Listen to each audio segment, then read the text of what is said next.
Okay, we're live. Hey, Just wait. what's up, yo? What's up, y'all? Just waiting to get the confirmation from YouTube real quick to make sure that everything's good. And we are okay. We're live. And for this session, we're gonna my snipers in the room. We're gonna kind of keep it tight because we got guests. This is not the normal Coliseum where you guys can actually go off. So this is more informational. So if you got any legit questions, it's cool. But the thing is, be on your best behavior because we're going to kind of keep it tight. All right. Yeah, this is, I wanted to do this, and I think Cousin Tito wanted to do this because of Insecure. And if you've been following me and Rom's analysis over the show over the past like 3.5 seasons, the reason we do this is because there's accurate pieces of female behavior that actually reflect real life and actually uh, tell you how to navigate some of these women through the characters, especially the higher octanes. That's why I actually saw the octanes in these people, and even in season 3 actually added an 85 in the apartment building, so now really you have all 4 octanes, okay. Because Rom loves Mm-hmm. Trina. Rom loves Trina because she is who she is.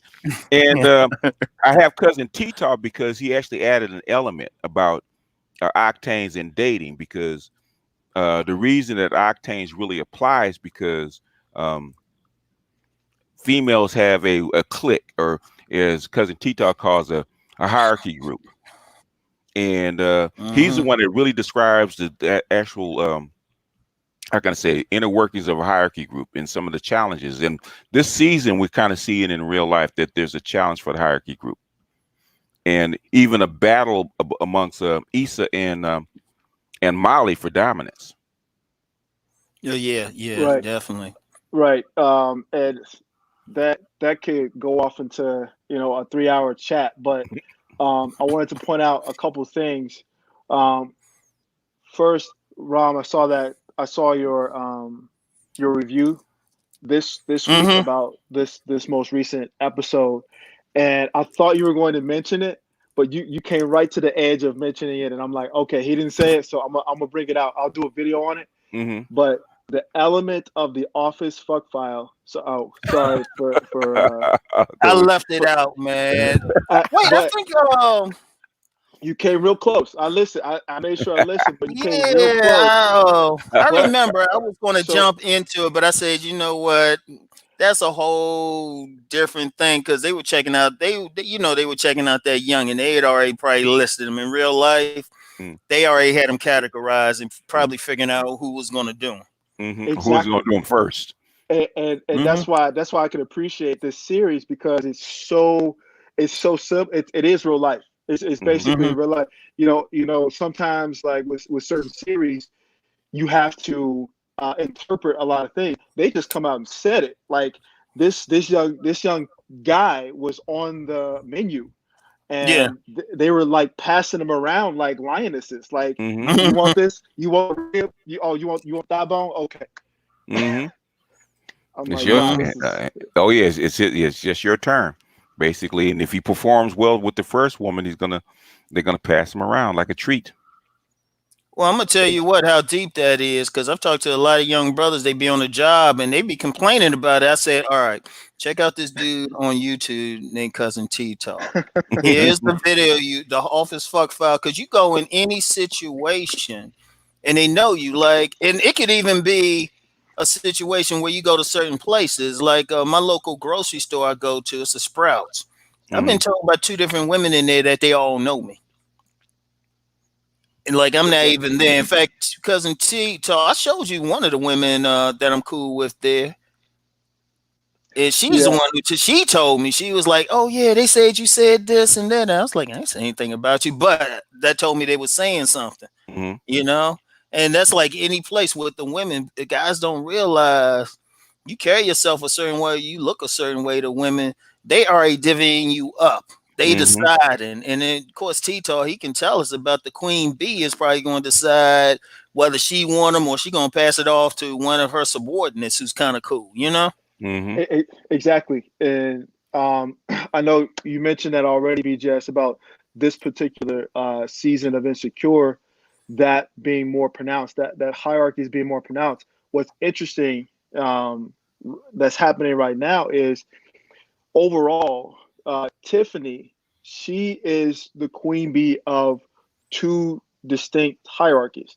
So she is managing the hierarchy that has Condola as a part of it, and she's also the queen bee of the Molly, Issa, Kelly hierarchy. I'll put a post up about that. But what's interesting is they're slowly but surely showing how the battle for dominance is occurring, and the reason why it's more glaring that Molly's a 92 climber as opposed to Tiffany being a natural 92 shows in the way that they manage their friendships and their relationships, because that's really what it's all about at the end of the day. The female group hierarchy is about managing the female dynamic within relationships.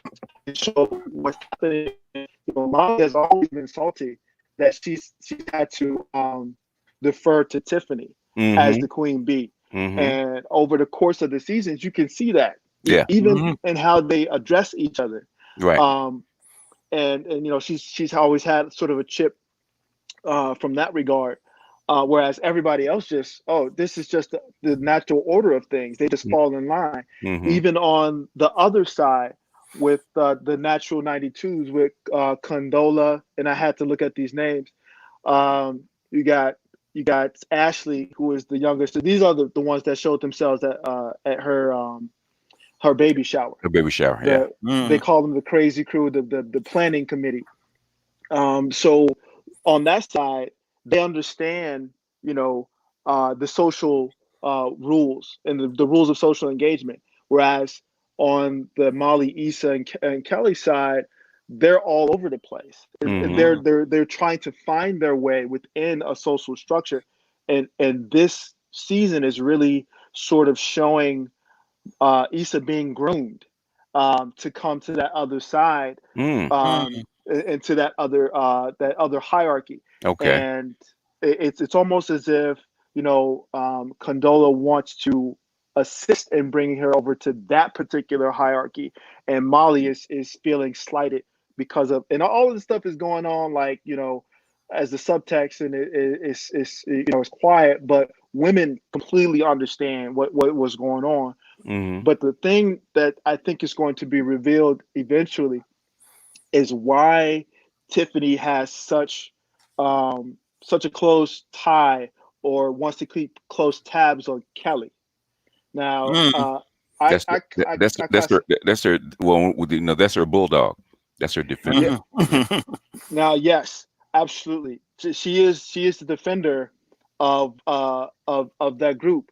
But I think it's going to be revealed that Kelly actually has some information on Tiffany that she's been holding back, and Tiffany has been placating and pacifying her, even making her the godmother of her daughter, which is like, wow, that's the big thing. She's pacifying her for some reason. I think because they've shown Kelly's willingness to pop off, revealing that Issa's brother, is illiterate, and just like, she'll pop off at a moment's notice and reveal some deep-seated truth.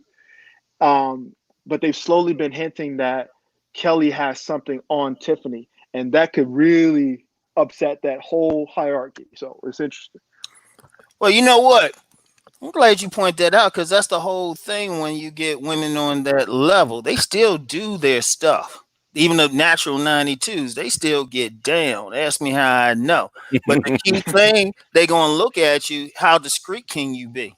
That's the key right there. They're going to be like, okay, can you keep this quiet? And they'll check out a man for a while. If he start running his mouth or something, talking about some women, they'll be like, oh, okay. They'll be like, but they won't do anything. But if they know he can be quiet, then, they'll do something and everything. Because I think there was a scene in one of the seasons where Tiffany was just kind of I don't know, incognito or something, and Oh they yeah, never she was missing. explained it.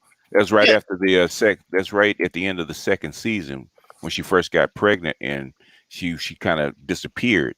Oh, Mm-hmm. they explained it is because, like Cousin T says, she had a different hierarchy, so they Yeah. didn't know about the other side. Mm-hmm. Yeah, and that could have been it. And some people still think, hey, is that her really her baby or something? But it's always some. They always got some. Because one thing with women on that level, they still jump into the shadow world. They still get theirs, but they got to keep that outer mask going. You know, they got to Yeah. keep that outer mask going. They don't want anybody, and they want you to be the. They want you to be the type. You not going to tell on them, brag on them, or even sometimes it might be the case, and they even say hello to them if you see them on the street. Because we've been there. Mm. BGS, I know you old school. You trying to be quiet now. You know about that. You get Ah, those you got. women. You get those women, and Uh, they good with you. But hmm they say you see me in the street or something, act like you don't know me. Oh yeah, yeah, yeah, yeah. Oh yeah, yeah. You see, yeah, compromising positions. Yeah, yeah. Mm, hmm But yeah, that's how they maintain their status, and it's more cutthroat when it translates into the corporate scene in corporate America, and mm, how hierarchies work at in the office space, and that's why I really take my time to explain to guys, all of these subtle things that are going on that the guys don't know and they don't understand, because they're like, man, why is this woman acting this way, or why is she like that in front of these people, but when we get her, outside of here, she's like this. So, and I explain this in the book, especially at work in a corporate environment. Women are always at war Well, you just mentioned it. for. Now we don't announce books. We pimp books, Cousin T. I So got you, got if you. you're here, pimp your book. Tell them about your mm. book and tell them what it is and tell them where they can get it. So I can go ahead and drop you. Is there a link that you have that? Oh, you know what? Okay, I don't need to send it. Well, I'll say just in conversation. So in Go ahead. conversation, Well, when I explain the concept to guys, um, basically it's like this: the average woman can talk circles around the average man, mm-hmm. and actually, university studies have shown that the average woman uses between 20,000 and 30,000 words a day. Yeah. The average man uses 5 to 7,000 words. Yep. So just like Rom said, at the grocery store, they had his stat sheet. They had his scouting report, Mm-hmm. even without his knowledge. So um, all of this plays out, especially in the workplace, and that's why there's a lot of women in HR. That's why there are a lot of women in middle management, because smart employers, smart people who are in management positions understand that women are better micromanagers, and they understand sort of the interpersonal skills that are necessary to keep um, organization or organized relationships flowing. Mm-hmm. And that's the average man has no clue that all of these things are going on behind the scenes. When they have questions about why women are behaving the way that they do. No, yeah, because we're not privy to those conversations normally. Normally, but then there's that pillow talk. It is pillow. There's pillow talk. There's back chat. There's those looks that go on. Those signs that go on between women. Those eye signals.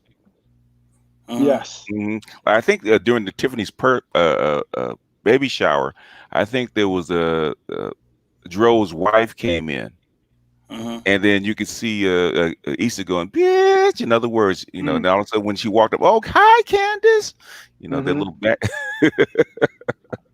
That little back talk, or that look that Tiffany gave Condola when she knew that Lawrence was actually dating Condola, and she never told Issa, or she never told Issa, never told Condola about Issa. So and then that look on her face when okay, the central person gets caught at giving up information. Yeah, no, that's a good point. And that happened a couple times. Mm-hmm. So you remember when Condola, Issa, and Tiffany are in Condola's office, Right. and it's mentioned. Mm-hmm. And then Tiffany gives Condola that look like, Oh, oh, you mean Lawrence that you were supposed to go on one date that date with. one time? Mm-hmm. It was supposed to be a hit it and quit it situation. So Mm-hmm. Lawrence was just supposed to be a booty call, a one hit Mm-hmm. quitter, Mm-hmm. for Condola to get over the ex or whatever. Mm-hmm. But it kept going, and so a couple of things that happened in that one little moment. It was that nonverbal sort of Mm-hmm. admonishment from Tiffany, the queen, to Mm-hmm. Condola, who I actually rank her as sort of the bottom mistress in that Okay. hierarchy. She has a person that's above her, but um, it also reinforces that the queen is the one that approves certain guys or disapproves certain guys, Mm-hmm. and so Molly tried to play that card with that one guy.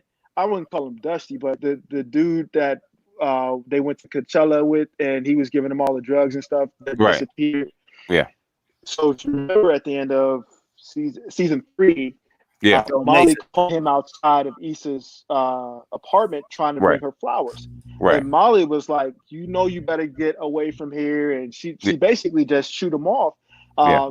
That was her attempting to play the role of the queen bee Right. and approve or disapprove of more hierarchical relationships. But obviously that's blown up in her face because she's not a true queen bee.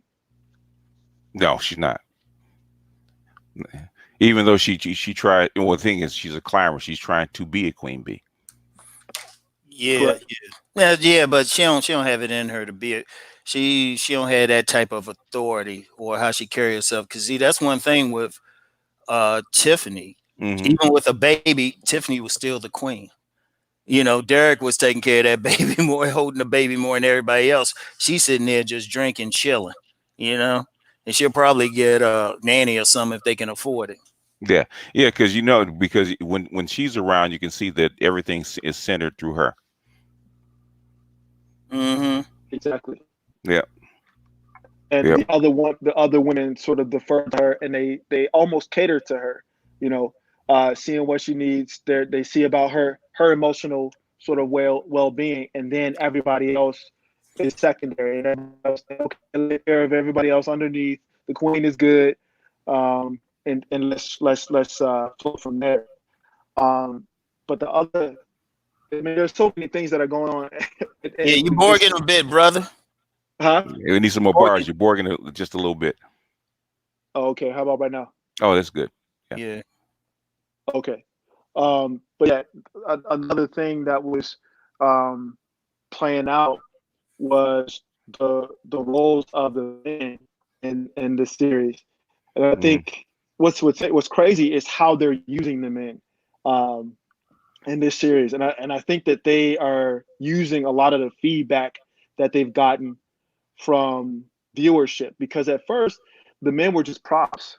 The men were props for the women, and there was less substance to the subject matter when they only showed the men as props to the women, Lawrence, and the other relationships. But Mm-hmm. once they started giving the men more depth, for example, like Andrew, we're learning more about Derek. Mm-hmm. Now it's more engaging. Now it's more interesting. Now it's more, there's more meat to the stories. Mm. Oh, yeah, because you got to actually get to see how their relationships actually play out against the men, and so when they go back and actually have problems, you can actually see both sides. What Andrew sees and especially what Lawrence sees, because that's really interesting, because Lawrence actually gives you a broader male perspective, Yeah. Mm-hmm. against the main character. That's probably why they have to keep him, because that dynamic would be missing if it wasn't. Exactly. Mm-hmm. It's going to be interesting to see how it plays out. The situation with Condola plays out, but that's also why I guess they're showing, some other type of a relationship dynamic blossoming between him and Issa. Mm-hmm. Yeah, because without he and her relationship, there's no need to have Lawrence, as a part of the series. But I don't know if it was you, BJS, or Ron that brought out, or someone else, that Molly may be enamored by Lawrence, or Oh, Yeah. enamored I with Lawrence. said that because I always said she was never had a problem with Lawrence. She was like, hey, you need to hold on to him and Mm-hmm. everything. From the And very beginning. I joked with Miss Mocha Angel about that because I said if this was Tyler Perry writing it, him and Molly would hook up. But that's a real thing because she kind of looking at them because I think if you remember, the vision that she had of her parents' marriage until she found out her father cheated, Mm-hmm. right? So she's probably like in her heart, she's looking for that perfect relationship. Mm-hmm. And even though there was some issues with Molly and Lawrence, I mean, not Molly and Lawrence and Issa, she's Mm-hmm. probably like, you know what, you should have held on to him. And then she's paying attention how he growing and everything. Mm-hmm. So, so some in her is probably like maybe not even so much as Lawrence, but wants somebody on that level. And Yeah. you'll have that in real life. Because see, that's the whole thing in real life, Mm-hmm. because this represents it. Sometimes women do be looking at their girlfriends, man, and be like, How come? girl, if I How could come? get him. If I could get him, yeah. How come I couldn't get him? In other words, how did you get him Mm-hmm. when he's Right. more right for me in my position? I could actually make him better rather Mm-hmm. than you're actually wasting him, which Issa was. Issa wasn't right for him. No. And actually, him and Molly together, because she would have been She'd have sharper. She would have kept him at a higher level. she'd have helped him. In other words, she Mm-hmm. wouldn't have just waited for him to carry her. She'd have Mm-hmm. been out there actively helping him, recruiting people for him, sending them places, making sure they stay on task, which is what a 92 does. Yeah. Issa's an 89. She's unmotivated, so Mm-hmm. she's more self-centered. Yeah, exactly. Mm-hmm. And that's the main thing because you had pointed that out before, BGS, Master Mm-hmm. Teacher. She had pointed that out before. It's like, she should have just, Issa should have just made it work some way or another. Mm-hmm. Now he going out because you remember last week during the Thanksgiving episode, Mm-hmm. Issa was feeling like, oh, wow, I put all this work in. I was like, no, you didn't. He ain't really started rising until he rolled away from her. Yeah, yeah, Right. yeah, because she was actually holding him back because she actually appealed to his lack of ambition because she wasn't ambitious. Yeah, exactly. Hmm. Exactly. And she thinking, oh, I did all this. Like, no, No. he started rising. Actually, Tasha. Let's talk about Tasha. We don't talk about Tasha. I actually liked her. Tasha, what was she? She was She what, at 80, 87, trying 87. Yeah, she's an 87. Yeah. 87, but she was trying to rise. And She she was. was totally feeling him. Mm-hmm. I Yeah. mean, but he was, just socially, social class was a bit higher than hers. So she was just, fat ass for her. But Mm-hmm. she was working him. I mean, that was almost a perfect seduction just to get there, right? But the thing was, she was supportive. She would have been the type like, hey, you need this help, I'll cook, do whatever you need to Mm-hmm. do. Yeah. But she was a perfect 87 because a lot of 87s don't try to rise. She was actually trying to rise, An you 80, know? an 87 will try to rise. Okay, if they get a man that they don't think they deserve. In other words, if they get a shot at a man that they think that they couldn't ordinarily get, they will actually do that. Be very Mhm, supportive and very down. In other words, she will do anything that he tells her to do, or anything mhm. to help him because she's only going to get one chance at a dude like that. Yeah. Right. Absolutely. Hmm. Because a lot of times 87s, and I mean you can see it in Tasha's case, they're not exposed to men like that Mm-mm. in the way that she's actually able to work her seductive magic. Hmm. Like Ram said, I mean, the only reason why they were able to meet up again when he was at Best Buy is because of the casual conversation that they had in passing. Right. A natural 92 would have, I mean, I mean, honestly, he would have had his nose up. He would have been like, I don't know you outside of you cash in my check, or, or something like that. Mhm. And, she'd have been shot down real quick. Hmm. And to think about, which I think is so interesting too, because, and back to coming to, and it's less art than it is life. You know what I'm Hmm. saying? So um, Lawrence is looking like um, really just an honest guy trying to navigate the relationship space and this whole thing. Hmm. And she and You're borging a Molly bit. is huh? You're You borging. bored, bro. Oh, okay. How about right now? That's better. Okay. Okay. Let's try it. Uh, yeah, Issa, lies and cheats. Molly is confused and mean and has some things to figure out. There are multiple things happening with all these other people that are around Lawrence, and Lawrence seems like the only true dealer in this situation, which is interesting. Yeah, because basically because Lawrence, well, because Lawrence checks a lot of boxes, and that's so it's easy for him to be honest. He doesn't, because Lawrence is one of those people where, like me, women come to him, right? He really Right. doesn't. He's really not there out there chasing chasing women, because of the boxes that he checks. They come to him. So his thing is that he's trying to figure out the women that come to him, which one actually fit, because he didn't chase Condola. Condola met him at the baby shower. He went out on one date with her, and he didn't go back because she was divorced. Until he talked to his father, he gave her a second chance. So if you notice, all the women that Lawrence has been with, he hasn't chased. I've never seen Lawrence chase a woman. Right. Right. So Especially in that montage. Uh, you're Morgan. I'm bored now. Yeah, How about right now? that's okay. Let's try it. A little better. You know what? Just say I'm gonna switch over to direct. This is a wireless. Hold on. Okay. Yeah, because Lawrence is a real interesting character, and there's a lot of Lawrences out there. Um, because I've been saying that since like season one, that all the reason Molly really likes him is because Lawrence checks a lot of boxes. He's comes from a good upper middle class family. He graduated from a prestigious school. He's in STEM. He's 6'3". He's good looking. Um, he's got a good career path. When he decides to actually engage in it. So for a 92, that he's perfect. Um, So only thing is that he's not really a gamesman. I think that's the proper term, Rom. Yeah, yeah, yeah. Basically, that non-select guy who's, they'll still try whatever. Women don't want women to deal with them, but kind Mm-mm. of like that guy that Issa was dealing with, the big dude who, Yeah, she was just dealing with for sex. He yeah, was above that.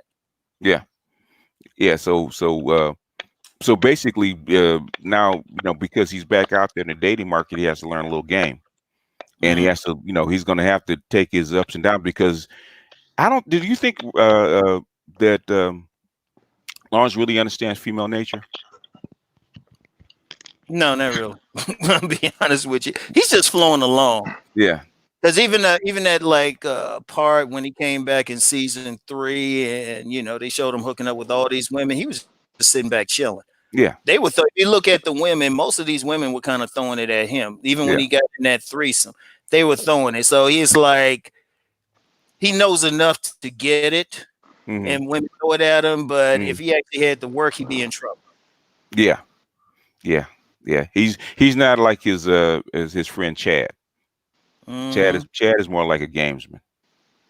Yeah. Yeah. Chad is hilarious. Yeah, Chad is hilarious, and hopefully one day we'll actually see his wife or his fiance. that is strange that we've never seen his wife. Yeah, no telling what she looked like though. They probably do that because she might be like Kelly, you know. Oh Oh, isn't wow. Kelly? I wanted to say something about Kelly. She's an interesting one because her job, what she do for a living, is actually 92 level, but Hmm. she's totally 87. Yeah, she is, isn't she? Yeah. Yeah. She is, isn't she? But but her group is a 92 group though, which is I find strange. Yeah, Hmm. I think there's a lot more to her story that's going to unfold. Like I said, as the season goes on, and it'll show why Tiffany keeps her so close, to her chest as far as that card, in her deck. Um, but an interesting thing about when we're talking about Lawrence and his trajectory, I think that Tiffany actually wanted a Master of the Universe for Condola, Mm-hmm. and I think that she may have, and I mean this is just me assuming, but her ex may have been in that category. Mm-hmm. He may have been in that Master of the Universe league, and so for Condola, and Tiffany sees that Lawrence is sort of a step back. Yeah. Yeah. Even if he's on an even keel with Condola, he's still not the caliber that Tiffany wants for a Condola, which would be the next level, which is Master of the Universe. Okay. Okay. You can kind of see that because when he was amongst at the thanks what the Friendsgiving or whatever they call it, where he actually had to meet the nest, and where the females are actually judging him. They liked him, but as the older woman says, uh, he doesn't quite measure up to her husband. Mm. Boom. Yep. Yeah, that's a good point. Yeah. I didn't even Yeah. remember. Yeah, that's a Yeah. good point. Exactly. And oh man, that I don't know if they're gonna show more of that group, that friend group Mm-hmm. of Condola. But Mm-hmm. that is a baddie cast of characters right there, like crazy, like the comic relief chick, Mm-hmm. who is hilarious. Mm-hmm. You know, Who was following him to the kitchen because she wanted to figure out, well, is she next in line? exactly, exactly. Yeah, they would. She would have never done that with a Master of the Universe. No.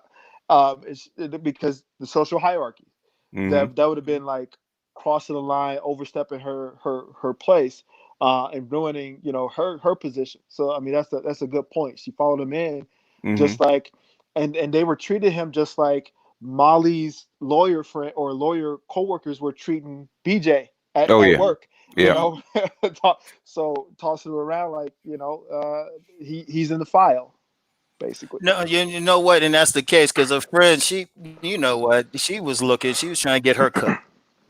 She Yeah. was putting her bid in for it, you know. Mm-hmm. And like I said, Lawrence, he's just not at that point where he would have recognized it, but she made a point of running in there after him. Yeah.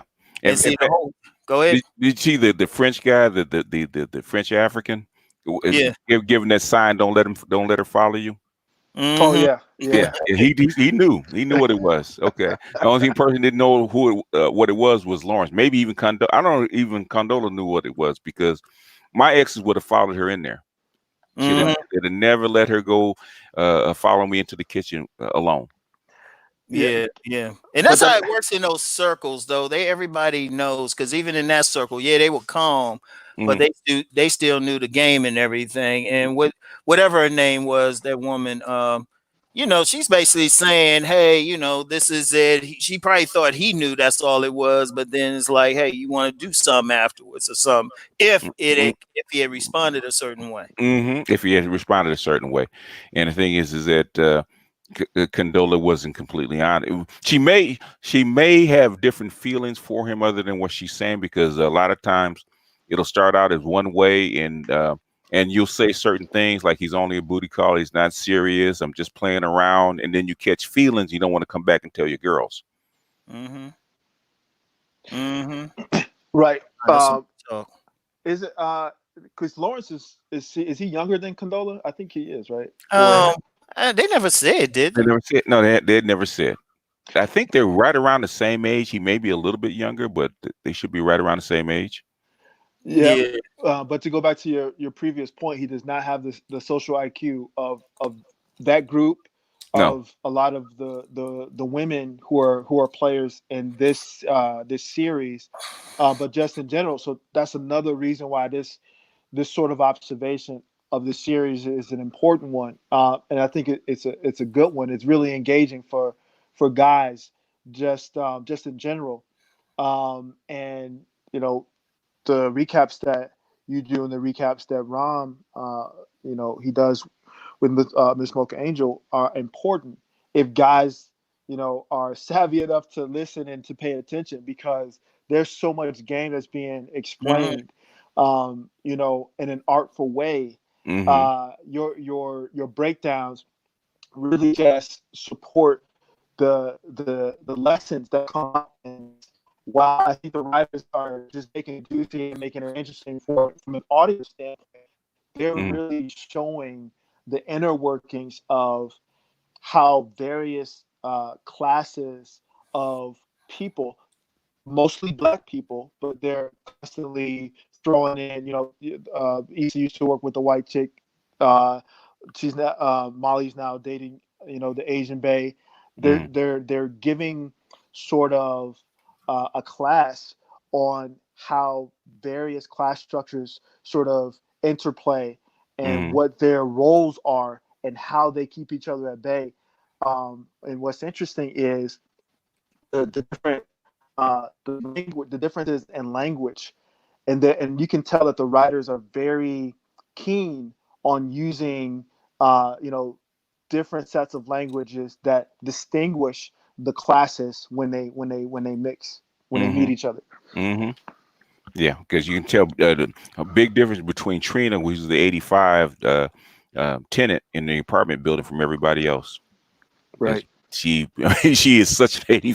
She's such a what do you call it, a ratchet that you Hmm. can't deny who she is. It's like, okay, what's an 85? That's Trina. Okay, Yeah, all exactly. day long. You know. Hmm. And she even said her baby's father was gay. So That it's like, you was know, hilarious. and but that's how women at that level are. And even Issa, where she slid down got with TSA Bay, you Hmm. know, because that was strictly, I mean, that was strictly just he Yeah, was a it's, walking vibrator to her or yeah, something, you know. yeah, It yeah. was strictly, it was like it wasn't no love there, anything like that. It was that something to do sex. In Yeah. fact, that's the second time she's done that on this show. Yeah, we're talking about with A tenant.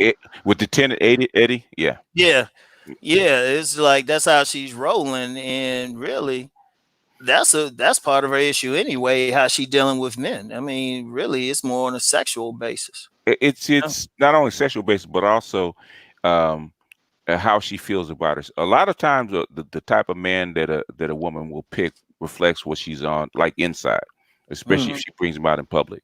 Um, like Mm. Lawrence is a 92. When she lost him, then she floated downward. She didn't go upward. She didn't get a better good dude or a better a class of dude. She actually went downward. Hmm. So she went down to the 87s, and even with, I consider TSA Babe, even though he has a job, um, he operates more like an 85. You know, like she Yeah. said, he's got two babies out of wedlock and one on the way. Hmm. That's an 85. Yeah. Yeah. Right. Yeah. Right. He's one of those dudes. He get it. He probably he got enough game just to talk. He probably holler at every woman, throw it Mm-hmm. out at them, probably Mm-hmm. let them know. And that's how those gamesmen operate anyway. They just throw the line. They Mm-hmm. literally just shoot the shot. They shoot a jumper at everything and Mm-hmm. see what they catch. But apparently, and then get those women. He had a condom come off in hers. That's right. You know. That was hilarious. And listen, let's be honest. Okay, that has happened.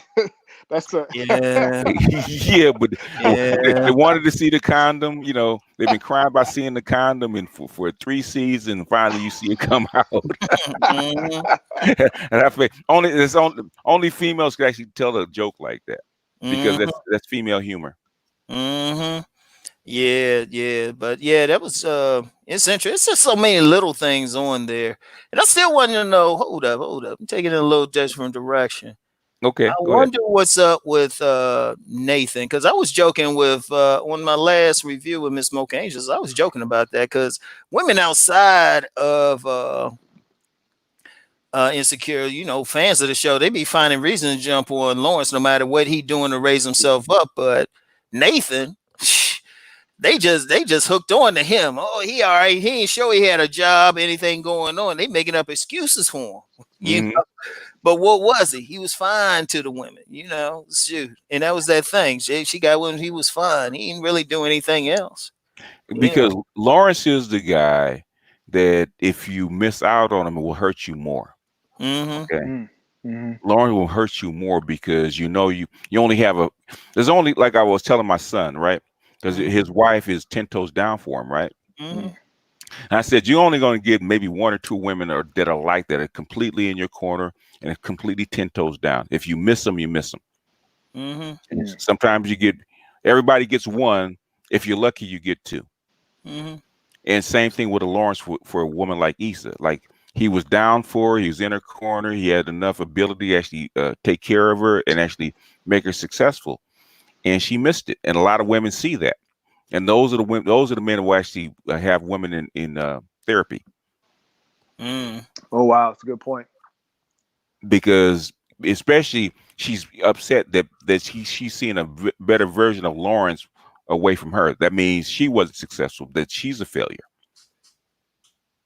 that she couldn't keep the relationship together and bring that out in Lawrence, because that was her job. She didn't bring it out in him. 5 years you with him and you can't bring it out in him, all of a sudden he gets away from you and other Mm. women can. That hurts women's hearts.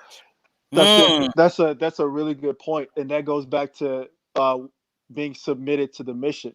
Mm-hmm. So if and that's what she was she was obviously trying to save face with during that Thanksgiving Mm-hmm. sort of meal with her brother. Mm-hmm. She was trying to show that she was submitted to the mission. Which obviously wasn't. You Mm-hmm. know, anybody who watches the series, they know. But that's a really good point when we talk about the bigger picture regarding relationships and what the positive growth, where that comes from within a Mm-hmm. relationship dynamic, and that all comes from two people being committed. Well, first, a man having a mission and Mm-hmm. having Yeah. a compass, and but also getting with a woman who is willing to submit to that mission and to hitch her compass in alignment with his. Mm-hmm. And we're seeing the results of when you get with someone who's not aligned with that. Exactly. And sometimes doesn't have the talent to be aligned with you. That's how come the octanes are valuable in the first place. Okay. Every octane is valuable for a particular mission or particular a particular what can I say, use. Yeah. Mm-hmm. Right. 85s all the way up to the 100. If you have the use for them, for that particular kind of woman, they're valuable. Like what Lawrence needed. Lawrence didn't need an 89 or an 87. He needed a 92. He needed Yeah. somebody that was more ambitious, Right. Mm. because he wanted to start a software company. That's like Yeah. a lot of your billionaires like Bill Gates or the guy from Facebook or even Bezos from Amazon. If you look at their wives are at best a 6. They're not Mm. Yeah. marrying those wives Yeah. on the basis of looks. Okay, they could get them 100 octane, but on an octane is not good for their mission. Or Exactly. for their career. Their mistresses might be 100 octane, but their wives aren't. That is a perfect sort of explanation. Uh, Robert Smith, hurting feelings all over the planet. He when he was up and coming, he had his first wife, right? Hmm. She was not bad. Look, I mean, in her younger years, I would classify her as a 7, Yeah. 7.5. But she held him down, had the kids, and all that stuff. He Hmm. sells, his tech interests in companies, which is what he does, part of his strategy. Now he's 4 billion up, and he marries a former Playmate of the Year. Hmm. So, uh, he had the 92, had the Nitro 92, did his thing.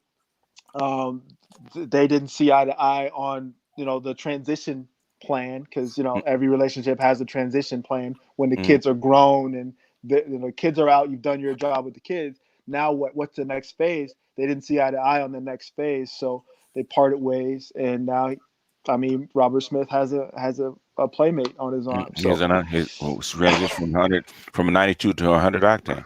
yeah. Hmm. Mm-hmm. Yeah. Yeah. Yep. That's what Like I said, that a lot of women are actually going on. We're not going to talk about. We'll talk about CJ another time. but as an aside, a lot of women going in on, say, a brother like that.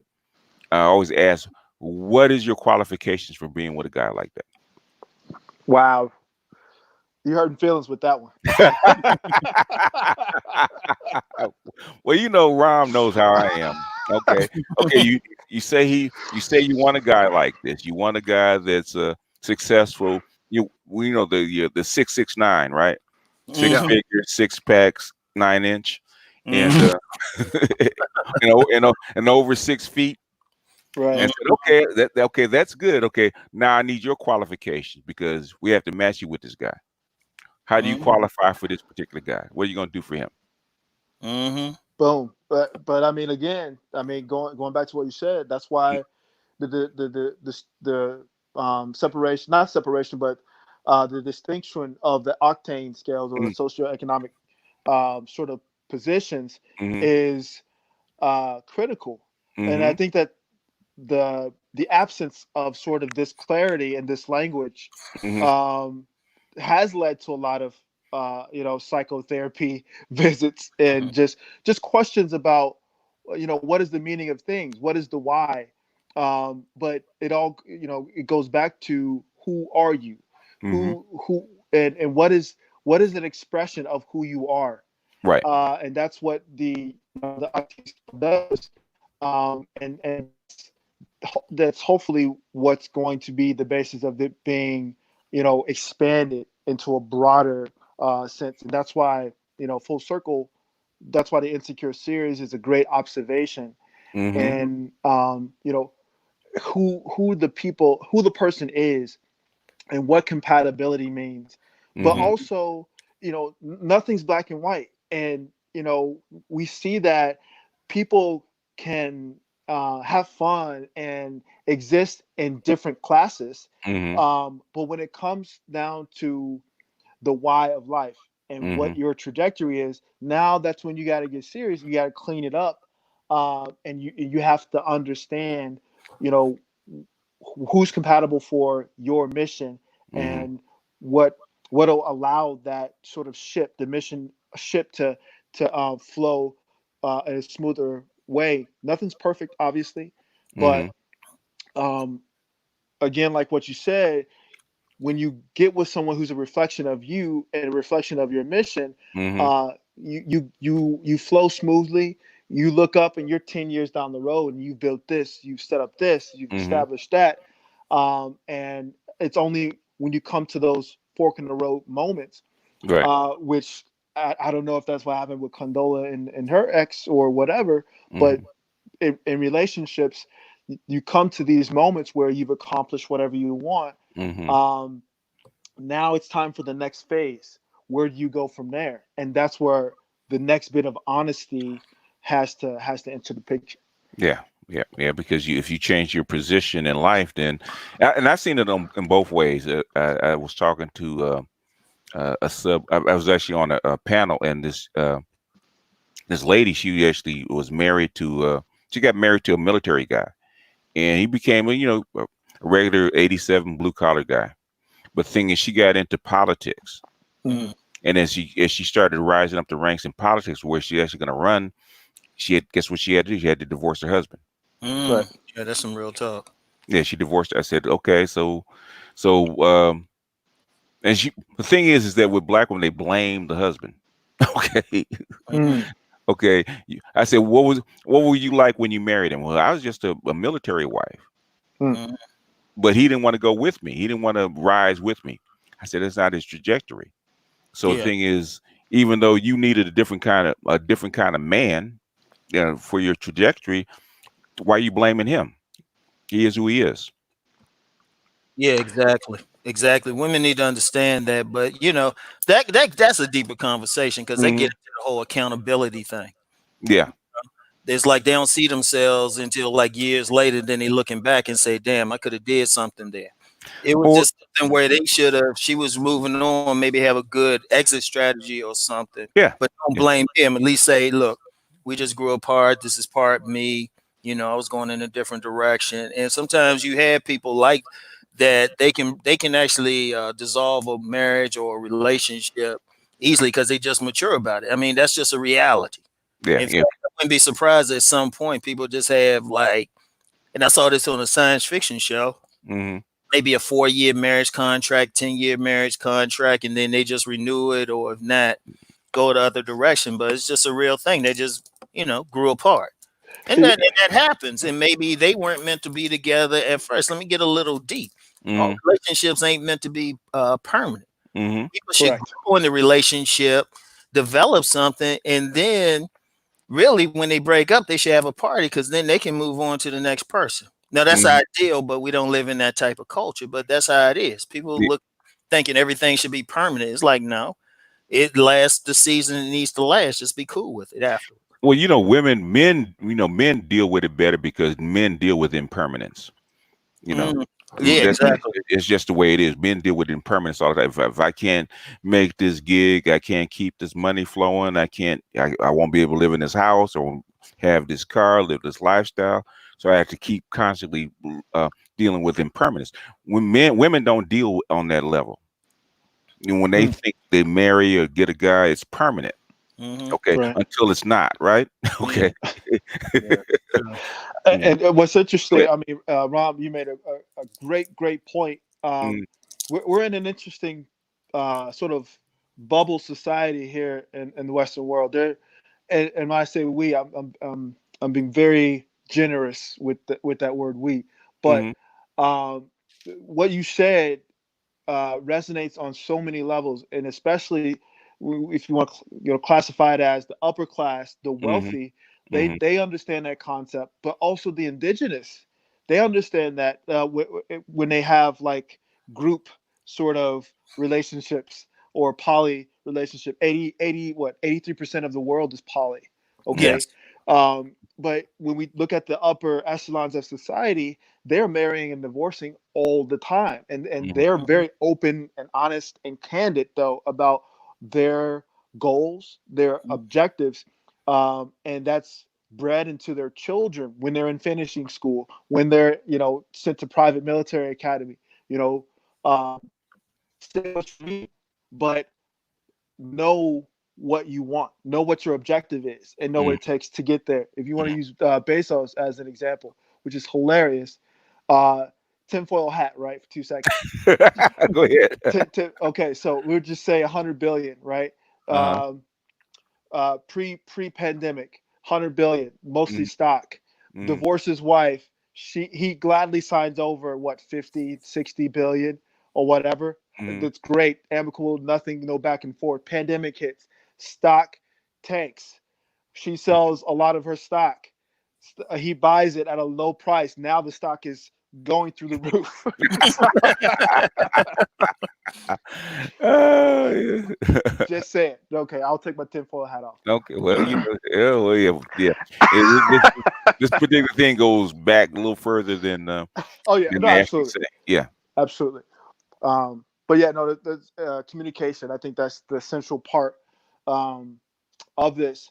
But again, going back to the octane scale, to the female group hierarchy, SMB, all of these different elements, Hmm. they add language, and they give broader depth. So um, to a conversation that's being had, frankly, amongst men who Hmm. want to understand these concepts for themselves, ourselves, but also if we want to relate this to younger men, so they have a better start, or Hmm.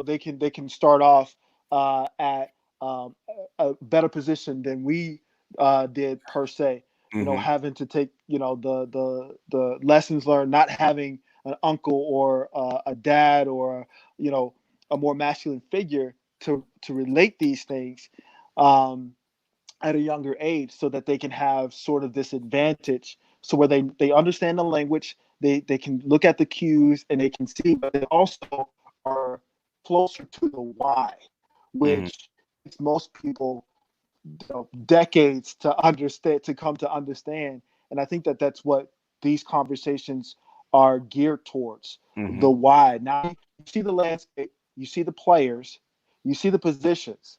Now, why are these things happening? Why are the pieces moving the way that they're moving? Hmm. And what is the way that you want to carry out how you're going about your life? Yeah, yeah. It's complex, but once you know the basics, you can kind of figure it out. Cousin T, Yeah. uh, they've never heard of the Fae. Okay, most of these people here probably never heard of Fae. Give me like your like 5 minutes of what a Fae is. Sure. So Faye. basically stands for female group hierarchy, FEGH, FE, and and most social situations. Okay, so let me do this first. Okay. People are familiar with hypergamy and the concept of women marrying up. Okay, Hmm. so the alternative to a woman marrying up is joining a higher female group hierarchy, which is essentially what Issa is doing. Hmm. And in lieu of marrying up, women can join groups of other women who have that upward mobility as a social circle. Oh, teach him the game, huh? Absolutely. That's Hmm. exactly what Issa is undergoing right now. She's rough around the edges, and she may not be as motivated, but that's gradually what's happening with her. So those are the two ways that women are able to elevate themselves in society. But basically, the female group hierarchy is a concept that I came up with from observing women from multiple different disciplines and multiple areas of activity, and just keeping my mouth shut and, and Hmm. and just watching and listening. Hmm. And I mean, uh, the ways in which women strategize, I mean, would make a war general blush. Like, seriously. But basically, women fall into one of four categories naturally, and this is across societies and socioeconomic structures. Basically, those four categories are the queen bee, who is sort of the diva, or the female alpha, which I don't really classify females as alpha, but the equivalent in a Hmm. group, in a space. She has the highest social IQ. She knows how to put people in their proper position. She's great at planning parties. She's great at managing relationships. That's why you see a lot of sharp uh, business women who are able to quote unquote have it all together. Um, have those roles because they have a higher social IQ. They know how to manage people, but they also know when to be cutthroat. And so the queen bee of a group of women, she's the one that has the most, but she also has the greatest potential to be married. She has the greatest potential. The majority of the guys, defer to her or look to her first within a group of women. The next one below the queen bee is the top mistress. The Hmm. top mistress is the queen bee's best friend, usually either the best friend or the sister or the cousin, depending on whatever their circumstance is. And the top mistress sort of is the one who enforces the remainder of the hierarchy within the group. So she is generally generally the closest to the queen bee, which is why it's so interesting the dynamic between Tiffany and Kelly and Insecure. But anyway, that's another conversation. Um, so the top mistress, she's attractive. She may even be more attractive than the queen bee in certain instances, but she does not have the same social IQ. She does not have the emotional bandwidth to manage multiple relationships, with ease. She doesn't have the language. She doesn't have the neural fluidity to really work a crowd, so she ends up being subordinated to the queen bee. Third is the bottom mistress, and she's Hmm. the mystery bag. Okay, she's right in the middle for a reason. She's usually the one with the most issues. She's usually the one who has gone through multiple relationships, probably divorces, has children from different relationships, or um, has tried things and failed. She could have left a town for a reason and moved somewhere to start a new life, and she's now ingratiating herself within a female hierarchy, basically to hide and to be protected by the group. So she tends to be the quietest one in the group. She keeps a low profile, and the remainder of the group covers for her.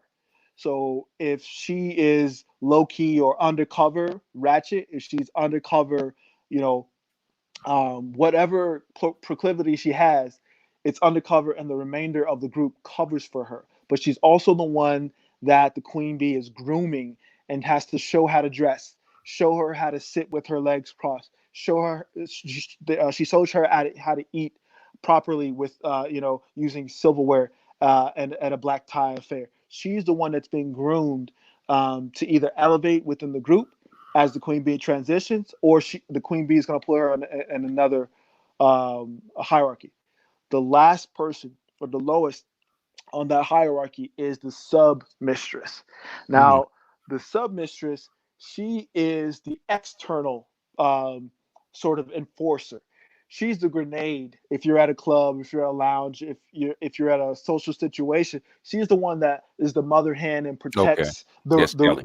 yeah, she protects the remainder of the group from outside forces. So in a situation where you use a wingman, Mm. the wingman is the one that neutralizes the protector, the sub mistress, so that the gunner can go in and get whatever target he wants. Mm. But the sub mistress is the one who is the least couth. She is the comic relief. She's boisterous. She owns who she is. Mm-hmm. She's no nonsense. She doesn't really adhere to the same social cues and social rules and contracts that the women of the higher up in the hierarchy do. And she's okay with that, and they're okay with that. She brings a value to the group of the Oh, protector of and yeah, she can say the things that the other people in the group can't. exactly. Mm. So basically, yeah, that's the female group hierarchy, and I mean, almost all the movies that have, Mean Girls, Bring It On with Mm. Gabrielle, Union, almost all the movies that you see girl groups or women groups, Mm-hmm. um, you'll see that element. Girl Trip definitely plays out in that movie, but in real life, it's happening all the time at work, at your job. You've got a group of popular chicks or whatever, the women with power, Mm-hmm. usually in middle management, usually at a human resources capacity, that they go to lunch together, Mm-hmm. they take vacation together, they're off work together. People know that they have to go through that group, Mm-hmm. placate that group in order to have a chance at promotions, to have a chance at upward mobility within a company, and all of these things are playing out, usually, to the unsuspecting man in a situation. So knowing how to identify that and understanding that dynamic gives a man a great advantage, and achieving what it is that he's setting out to achieve. Yeah. Yeah. Hey, let me say something real quick. Because when we were at the summit in February and at the after party at the club, Cousin Tito was giving a seminar. People just because he was looking at each group of women, including Mm. the ones he walked out with, and he was saying that's the queen bee. Because you remember that one group, and you pointed out the queen bee. I said, oh yeah, that was the one who was just dancing and with this guy, and I was like, how you picked that out? Because you could tell she was like running that one group. In fact, there were several groups in there. There were Mm. several. Yeah. Yeah, Oh that's yeah. women always form those groups. It's very seldom you're gonna see a woman, a stray hen out there by Yeah, herself. Yeah. you ain't see none of that. Mm-mm. But it's just the lesson there, and you're right, Mm-hmm. you just see it in all stuff. Now, here's a question somebody had: do men have a similar hierarchy? And I'm like, So that's a good question, men. So we, fortunately, we are not similar, yeah, and but we have our own structure. So men, we are mostly independent, yeah, whereas women are more a collective and group Mm-hmm. minded. So Mm-hmm. some people say that they're hive minded, but Mm-hmm. yeah, yeah, men form alpha groups, men mm, form beta groups, Mm-hmm. uh, and that's another conversation for another day. But if you yeah, look at the Rat Pack, if you look at the Wolf Pack, if you look at the mhm, Wu Tang Clan, if you look at different groups of guys, Yeah. um, You can watch any sports team, yeah, right, especially basketball. You can tell mhm, who the alpha is, and then the hierarchy going all the way down the line, down to the last person on the bench. absolutely. exactly. Mm-hmm. men form groups for a purpose. Mm-hmm. Yeah. It usually happens at a social club. You get a bowling league, you get the Elks, you get the FO, the fraternal order of police, you get Mm-hmm. military Mm-hmm. factions, but they usually associate with each other because there's a benefit. Men have to have a benefit or Mm-hmm. derive a tangible Mm-hmm. from grouping with other men. Otherwise, we're independent. We're good, sitting in an apartment with a couch and a TV. You know what I'm saying? Mm-hmm. So we'll get a dog. Yeah. But when men, and like I said, this is another conversation for another day. But when men come together and form groups, Mm-hmm. you have a very distinguished pack, or I call them male allied collective ranks, Mm-hmm. okay, or markers. And the top of that is the kingpin. He's the one who has, again, the most social IQ. He knows how to navigate social situations and knows how to put guys in alignment and order. And he has the leadership capability. Um, but what's interesting is his number two is the logician. Okay, his number two or his top lieutenant or whatever. He's the logistics guy. He knows how to put together a scenario from start to finish, and ABC. This is how we need to figure this out. Back in the day, it used to be the king and his wizard. You know what I'm saying? Like the wizard doesn't necessarily want to be king because he'll let the king do all that kissing babies and shaking hands. Whereas the wizard or the logician or the tactician, he was good at being the number two because he knew the power in his role. Next, you have the enforcer or the sergeant at arms. He's the knuck if you buck dude. He's the rider. He's ready to go on missions and seek and destroy whatever. Under that, you have the motivator. There's always the guy in the group who he's usually the religious guy. Okay, he's the church guy or whatever you want to call it. But he's the one that brings the motivational speech before they ride out. He's the one that speaks at the weddings. He's the one who really has that sort of he's the glue that keeps the group together as a cohesive unit.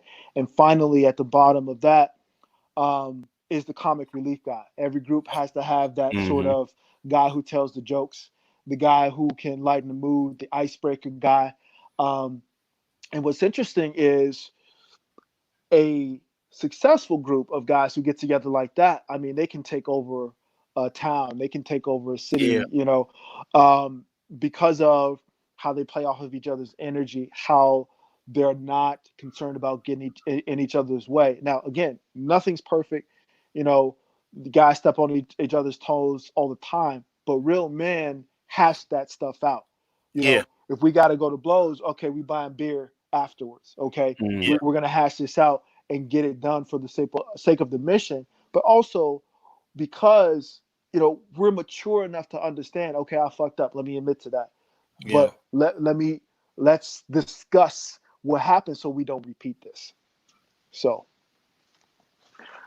that's kind of, men tend to be more independent, but yes, when we form groups, we Mm-hmm. we we form it with a purpose. And Mhm. said, C. Shields has a good question. He says, Cousin T, can a man within a male hierarchy change his role? Yes. So what men do? Okay. So let me just give a little background for me. Mm. Um, I like to blame Uncle Ron for this. What? He's always known for having 10,000 jobs. I've had 10,000 jobs too, Hell but yeah. It's the uh, life. it's just a life. Mm-hmm. Earlier on, I was studying neuropsychology at the University of Chicago, and I've Mm-hmm. done some internships at Harvard at the Phineas Gage Institute for Behavioral Science. So Mm-hmm. um, observing human behavior has been sort of my life thing. Mm-hmm. Anyway, um, men grow into their role. So to answer your question, yes, men can start out at a certain level within a male collective, but his role can and probably should evolve over time as he evolves. Um, you know, the older a man gets, the less, um, I don't want to say the more invisible he becomes. Hmm. Most older men know that the greatest superpower that you can have is invisibility, Right. the hidden hand, behind the student. That's sort of the ultimate sort of wise man role. Um, but as a younger man develops within his group, he'll start to see that he's more so the tactician, or he'll start to see he's more of an enforcer, or he'll start to see he's more of a motivator. Hmm. And as he grows into his role, when he's in his warrior phase, excuse me, going back to the rites of passage, the whole purpose of a rites of passage is to discern, you know, by the elders, okay, these are the traits within the younger man in the group or the tribe, and they set them off on their path accordingly. But now, uh, modern society, Western world, a lot of guys are left to discover themselves solo. And Hmm. so a lot of these groups are formed out of trial and error, Yeah. or they're formed under the pressure of a circumstance. Like I said, be it military, be it a sports team, be it social club, bowling league, or you're at the job.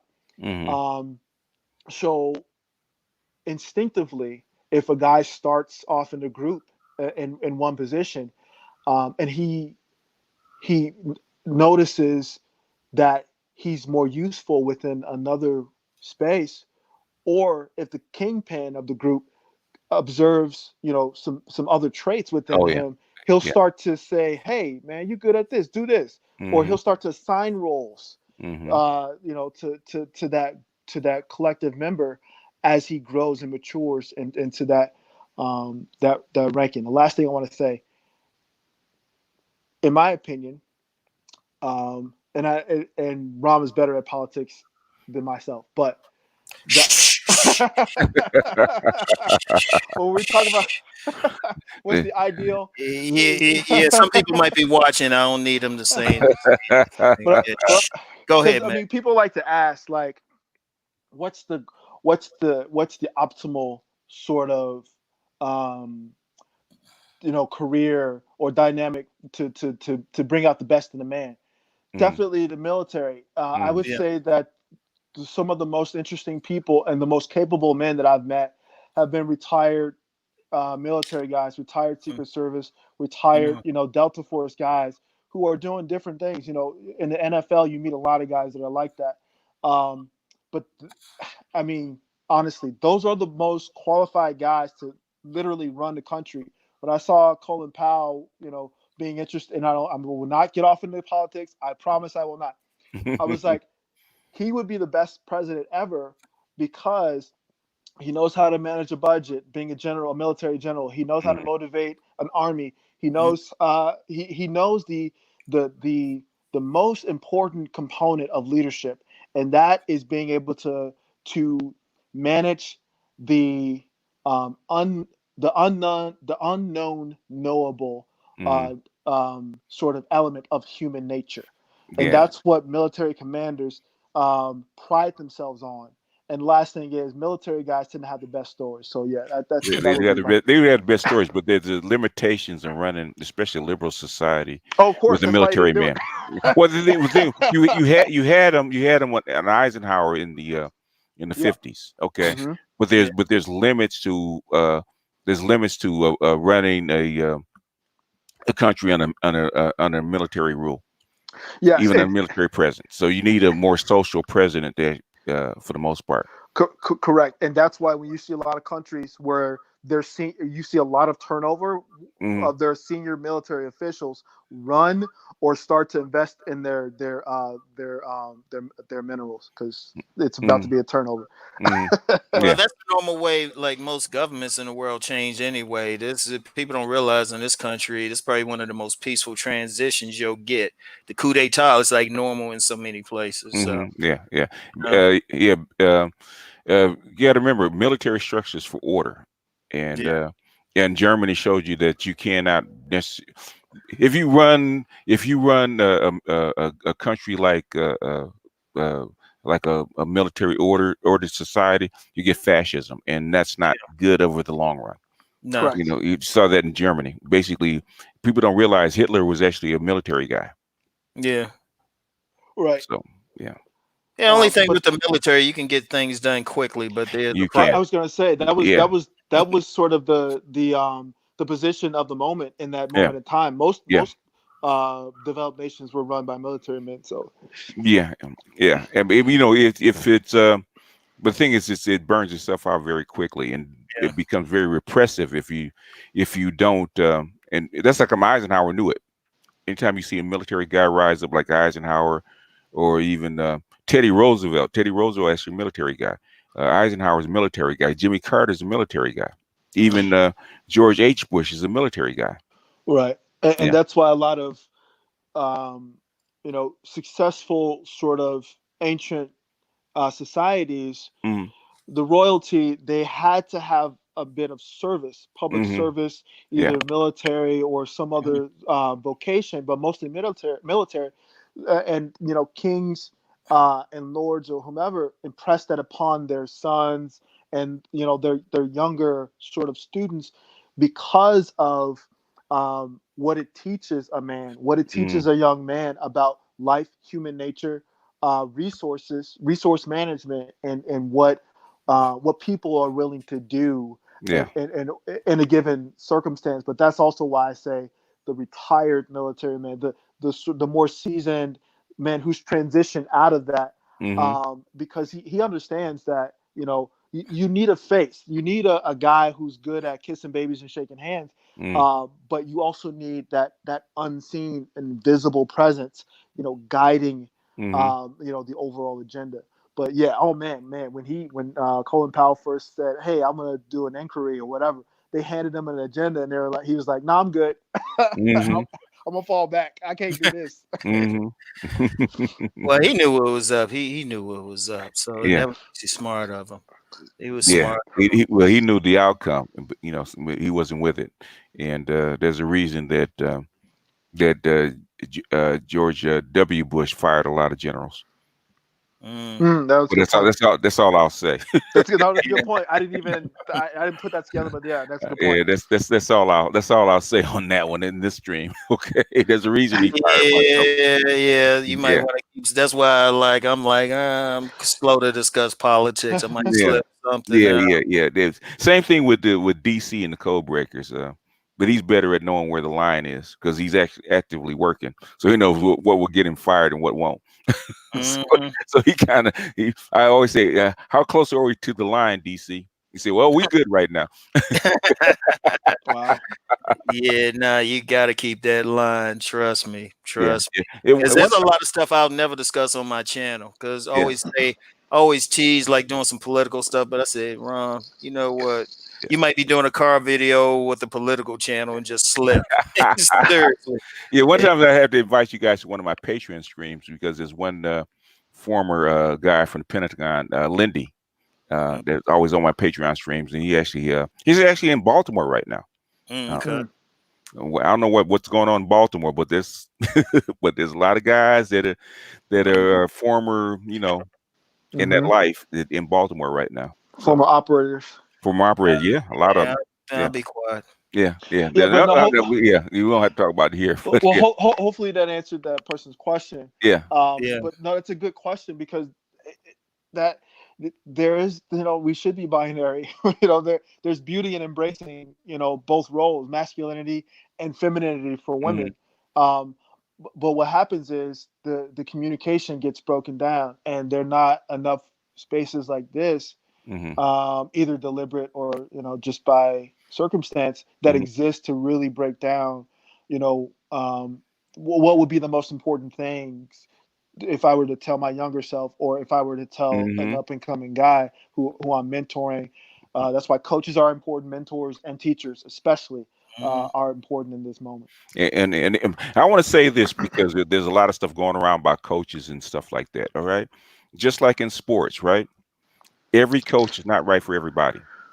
Oh no, Right. no. I've said that. Yeah, what cousin T does, what Rom does, what a few other coaches do, okay, what Kevin does, okay, those are particular to the guys that need that particular coach and that particular coach's insight and skills. Correct. So, Exactly. so just because you don't like you might not like what Kevin does, right, or how Kevin approaches things. But I even told Kevin, I said, you're there for a small, select group of guys that need the abilities that you have. Same thing with cousin T. Same thing with Ron. Okay, Exactly. Correct.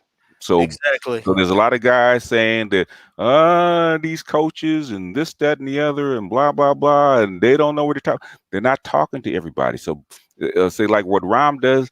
Even Ram will tell you what he does is not meant for the vast majority of people. Okay, No, it's not. cousin T will tell you that what he does is not meant for like 90% of the guys. It's not meant for. Well, But exactly. Let me say something on go that ahead. because people always say that, but always said if my stuff don't work for you, it don't resonate with you, Hmm. that mean it don't fit you because people don't realize I actually can go way deeper. I just don't publicly, or at least on this platform. Hmm. So I already know there's a certain type, there's a certain profile for the people who Hmm. resonate with my stuff. There's going to be a certain type that resonate with cousin Tito. I mean, the people who resonate with us, there's a lot of overlap, but then there's still going to be some who going to flow more his way, some who flow my way, and that's Hmm. cool. That's But then cool. somebody else, like they'll flow more with Kevin Samuels. Hmm. Because really, I'll put this much out there. Hmm.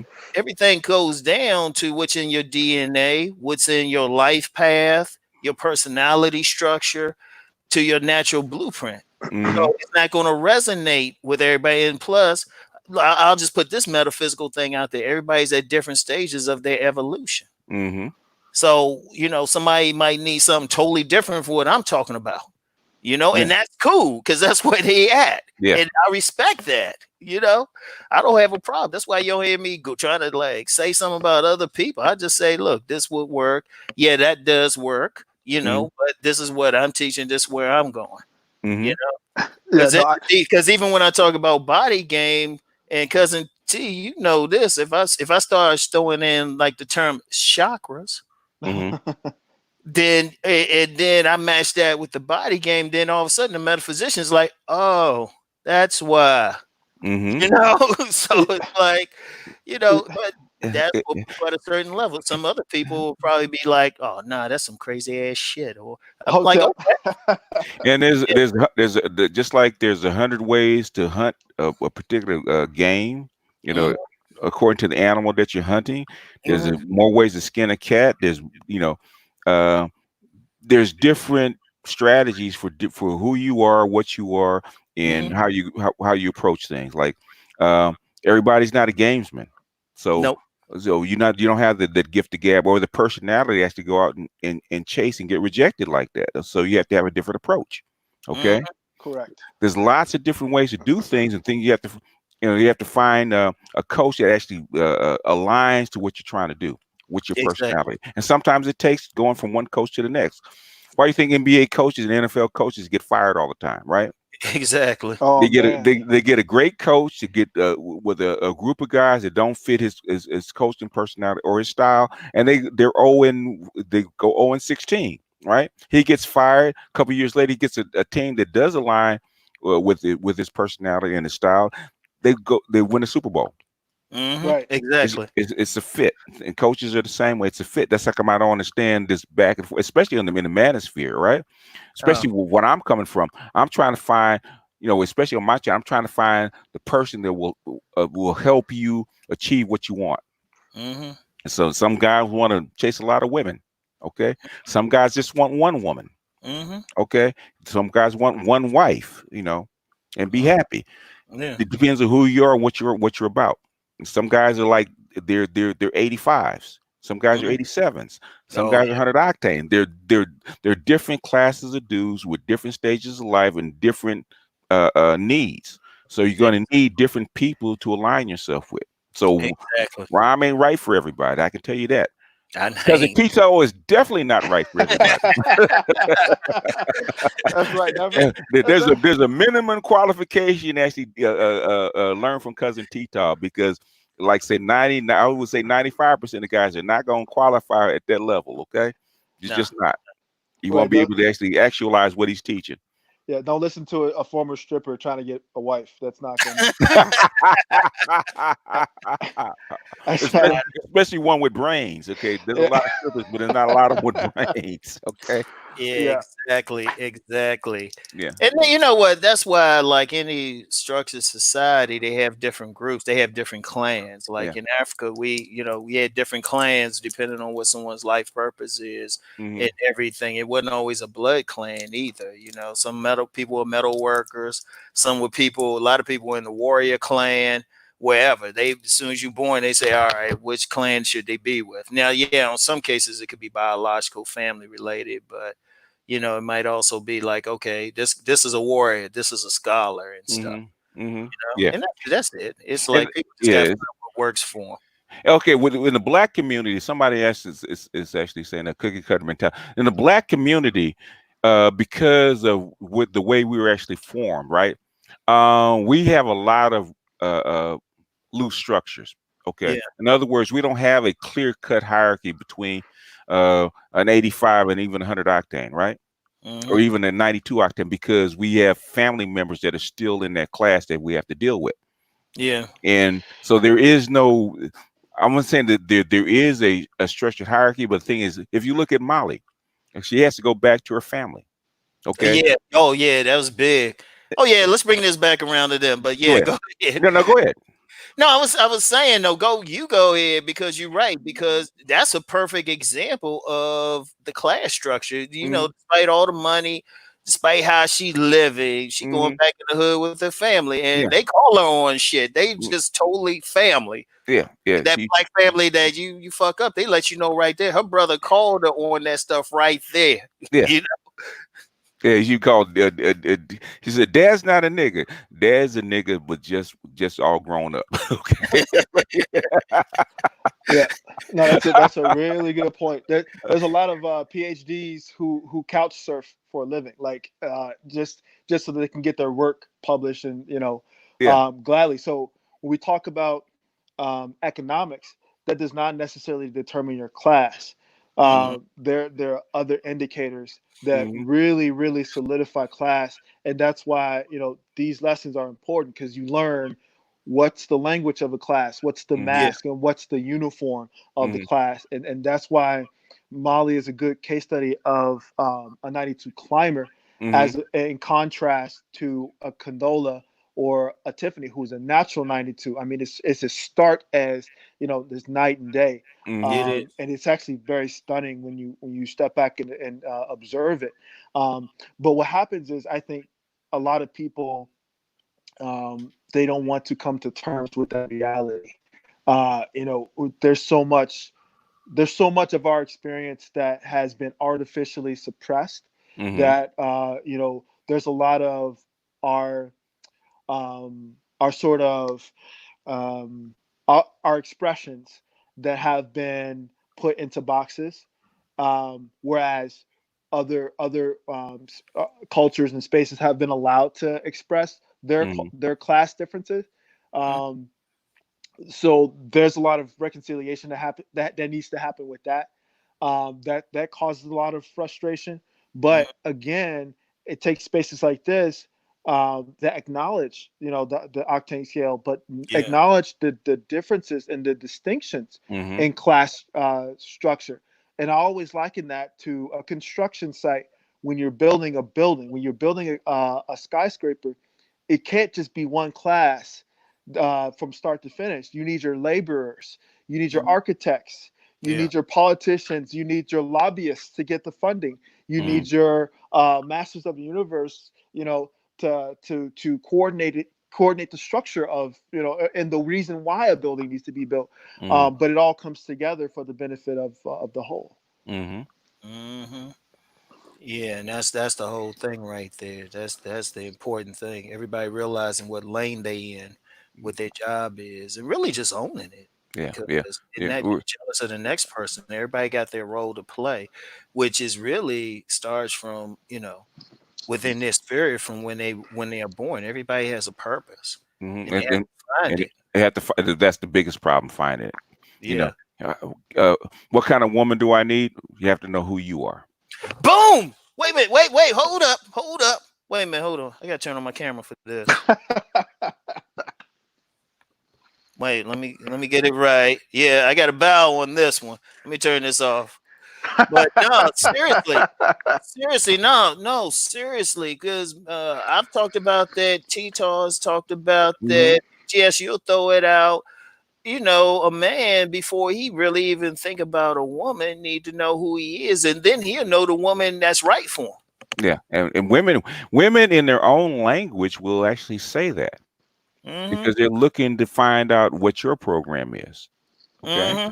Yeah, they say because that. their submission is they sub into your mission. Mm-hmm. You know, and Mm-hmm. guys got to understand that part. So know what your mission is first, and then the woman, she'll support you, man. Mm-hmm. I've actually had women that say, hey, they want to, what can they do to help? Because once Mm-hmm. they see you going someplace, they automatically want you, because that's a woman's nature to follow anyway.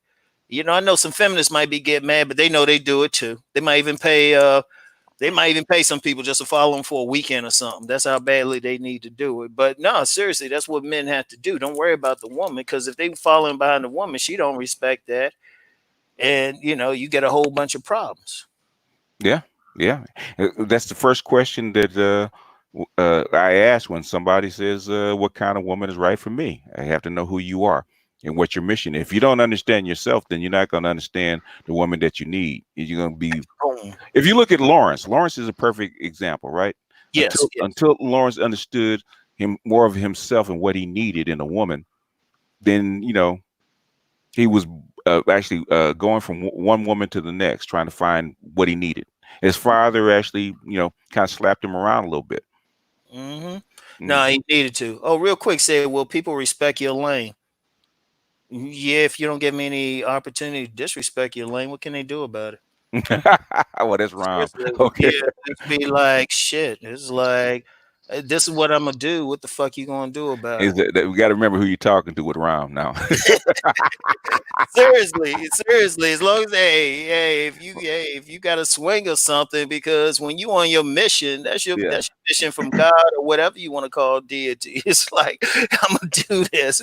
What you gonna do about it? You know, seriously. Because I'm gonna tell you what, you can be on your mission. Somebody's gonna dislike it. It's like, okay, as long as you don't get in my face. But then if you do, I got every right to swing. Mm-hmm. And Yeah, I ain't trying to be a basically. Yeah. thug or anything, but once you won't feel that mission so much. That's when you can get a person who's normally peaceful. They can get violent when they on their way to do something. They know they got to do it. Mm-hmm. They can be the Right. most apple pie, peaceful, but as soon as you like try to take them off course, they like, wait, hold up, wait a minute. Y'all Yeah. remember that old that Richard Pryor joke when he talked about that Doberman Pinscher that he had, and the Mm-hmm. Doberman Pinscher let that burglar come into the house, and Mm-hmm.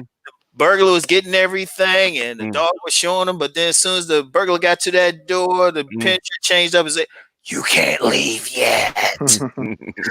That's how it is when you on that mission. You just like you stick to it. So yeah, don't worry about whether people respect. Just tell them it's in their best interest to stay out your way if they don't and, like what you're doing. and that would go back into the hero's journey, okay, and the hero's journey, and basically the seeding, okay, and Mm-hmm. whether the seed's going to get planted and grow and bear fruit, okay. It was more esoteric. In other words, people not respecting your lane is basically challenges, because you're gonna get those people that don't respect your lane. How committed are you to your purpose? Exactly. Well, Hey, hold up. Let me answer a question real quick. Mm. Somebody say, Aidnell, what if she has a problem with you pursuing your mission? Some women feel like they're in competition with a man's purpose. Kick it to the curb. She's So not your woman. next. Yeah, yeah. That's That's not your simple. woman. She's not your woman. Seriously. Kick it to the fucking curb. It's like, oh, you ain't that. Oh, damn. Yeah. Damn, you got a fat ass Yeah, too. you got a fat ass too, All and right. you can you get hit by that thunderbolt, love that woman to death, all right. Mm-hmm. But that doesn't mean that it's the business end doesn't work out. Yeah, Okay, doesn't exactly. work. And if the business end doesn't work, basically, I don't care how much you love that woman, it's not, your life is going to be in shambles if you don't kind of push her away. There's a lot of men have done that. Like There's always that one that he loved to death, but he just didn't work out, right? So you get a No, woman that's that's true. suitable to you. Yeah, yeah. Mm. Because I told you about my you know Mm-hmm. dalliance with the woman from L.A. Mm-hmm. And I said, "Damn, the sex was out of this world." But Mm-hmm. outside of that, they ain't working. So I was like, "Damn, Mm-hmm. Yeah. that was too damn bad." Yeah. Yeah. But what were you all gonna right. say earlier, though? Now you're in my lane. No, I'm just kidding. Go ahead. But Wait, hey, I think especially every black man has a story like that. yeah, no, Hmm. and absolutely, that's what I try to get guys to appreciate. Um, Everything about your life's mission and your purpose, and pairing up with a woman who's compatible and is willing to submit to that mission. That's Mm, step one. Well, step one is finding yourself. Step two is finding your mission. Three is compatibility with a woman who's in alignment with your mission. But mm, there's so many more um, dimensions to the experience and to the journey beyond that. mm, Because I mean, the journey is really the sauce of life. I mean, yeah. that is the sweet spot.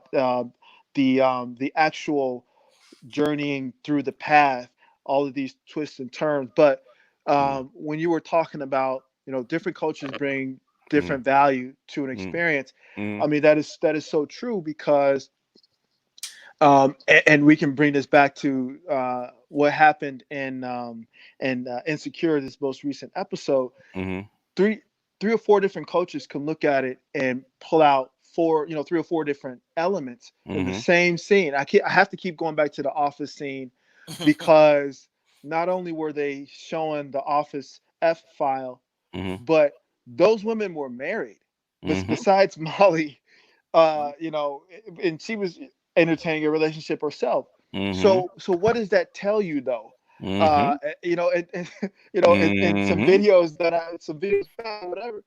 I said women do not view having sex outside of their relationship as cheating, and a lot of guys don't understand what I mean when I say that. mm, Um, Prime example, you got these women who are dedicated to their family, who are mm, discussing, reorganizing their business and workload and schedule to meet personal, marital appointments, or mm, the soccer game or whatever with their kids, and in the same breath, they're passing around this young tender at the office like mm, a mm, chicken wing. You know what I'm saying?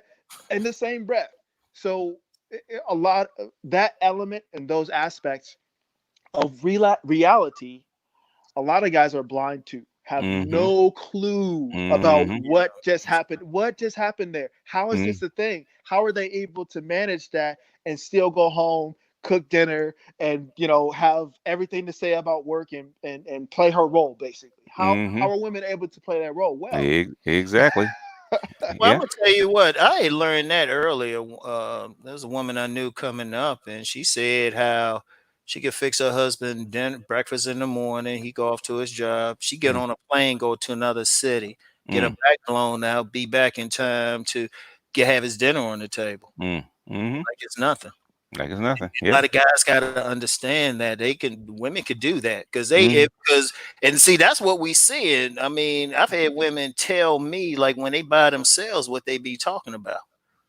Well, the reason women can do it and men can't is because men can have sex with a woman that's not his wife or his girlfriend and not get emotionally attached. Okay, Mm, the reverse doesn't normally work. Okay, it's usually the mistress, the girlfriend, that actually blows up a relationship Correct. because women need emotional time, whereas men don't. Yeah, mm-hmm, men, if you tell a guy that I'm gonna meet you in a motel outside of town every other Wednesday at noontime, he'll be there. He'll mm-hmm, be there for that hour and a half. You can do that for 20 years with a guy. Okay, mm-hmm, can't do that with a woman. mm-hmm, Right. But also, to add to what you just said, that's where the woman's emotional maturity and social IQ come into play. Because there's Mm-hmm. some women who can manage that Mm-hmm. in stride, but a younger, less experienced woman who doesn't have her emotions in check she would be inflamed with passion. She's the mistress. Okay, so There is a caveat to that, cousin T. My young Padawan, there's a caveat to that. She's that way for a guy that she has no emotional interest in. yes, If yes. if she gets the guy that she wants, that she has an emotional interest in, that dude, that shit goes right out the window. Yeah, well, yeah. If he's capable of bringing that out of her, and that happens from time to time with married women as well. But I don't want to bring too many other shows into this. But go ahead, sir. But when you were doing the review of what was that show with Olivia Pope? I A forget the scandal. Scandal, Uh-huh. right? That was an example. You have this powerful woman who's falling Mm-hmm. for this powerful man. Oh yeah. It really got good, and I appreciated your analysis when Papa Pope was brought into the mix. Mm-hmm. Now you see how a real master operates. Mm-hmm. He is a quintessential master of the universe, elevating it to the hidden hand. But towards the end of the show, when he was breaking down the game Mm-hmm. and reminding his 92 daughter, Mm-hmm. this is what I groomed you for. This is what I showed you to be. Mm-hmm. Who gives a damn if you're fucking the president? His Mm-hmm. wife doesn't care that you're fucking him. Mm-hmm. However, you're trying to supplant her and become, Mm-hmm. first lady. That's where it all, goes to shit. But it makes for great drama and whatever. Mm-hmm. But yeah, the same thing over here. There's a line, there's a space where,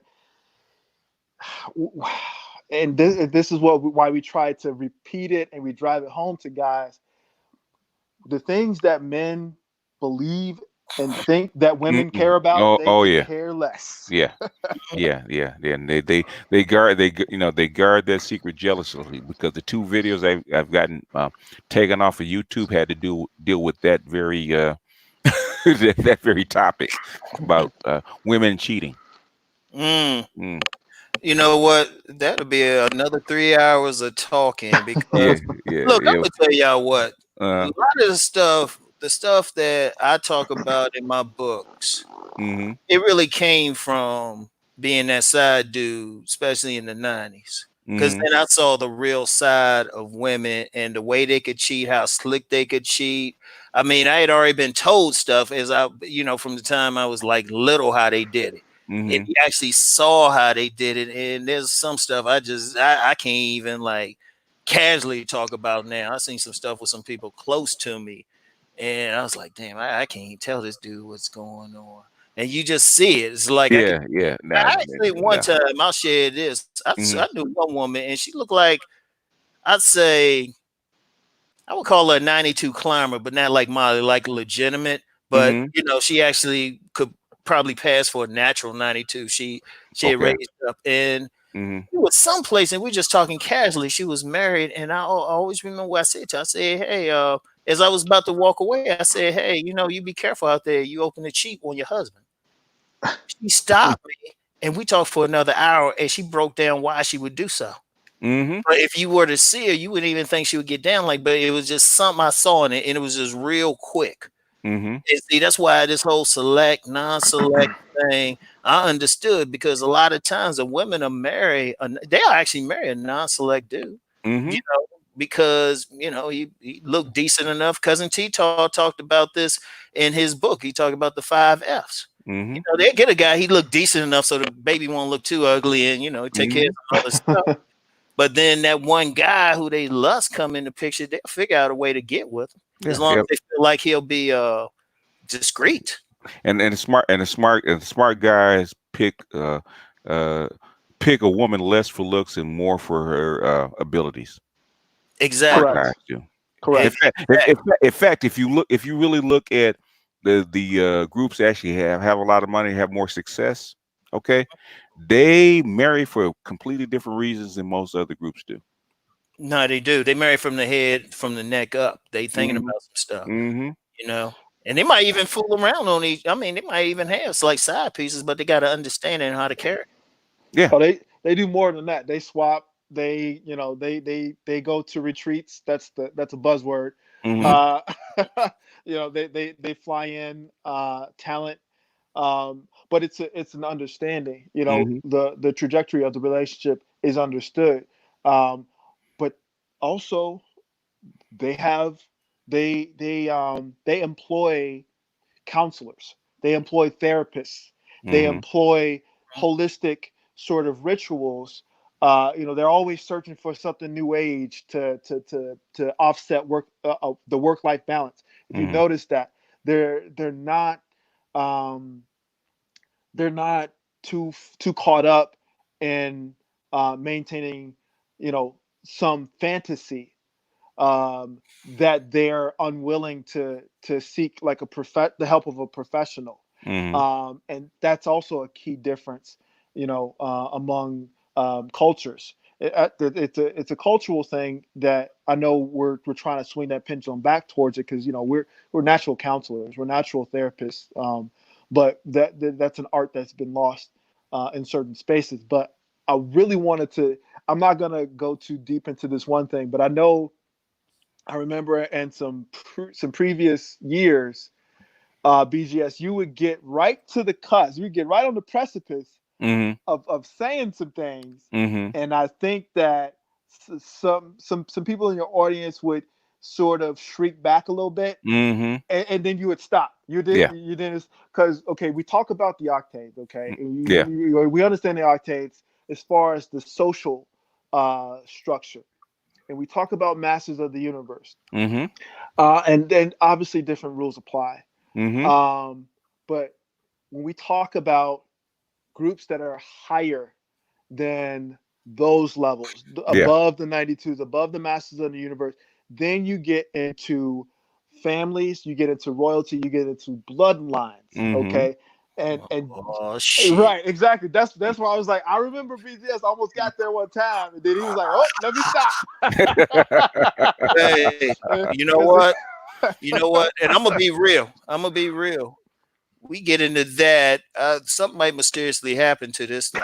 I'm just being real because the that's strain the going part there. people don't realize how people at that level. I've actually encountered some folks on that level. I told you privately, cousin T Talk. So I saw how Hmm. they were rolling. It was like their idea, how they even approach relationships is way different from like Mm-hmm. the rest of us. It is.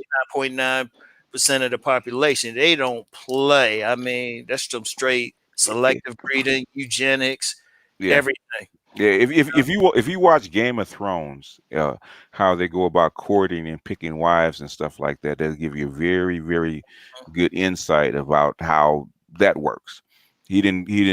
It's actually fictional, so nobody gets upset. But the thing is, a lot of what they do, as far as at that level, um, as far as trading women for power and marrying certain people to Hmm. get in certain positions or getting certain allies, that's what they do. It just happened with a certain Queen of England and her son, Meghan Markle. Okay, Right. Exactly. yeah, Yeah. That what is she, like 1/8 or something? something. But she was actually selected for a particular purpose. Right. Yeah, Yeah. yeah. Oh, Look at look at Rob. I'm people not don't gonna say. know I'm at not gonna. that level.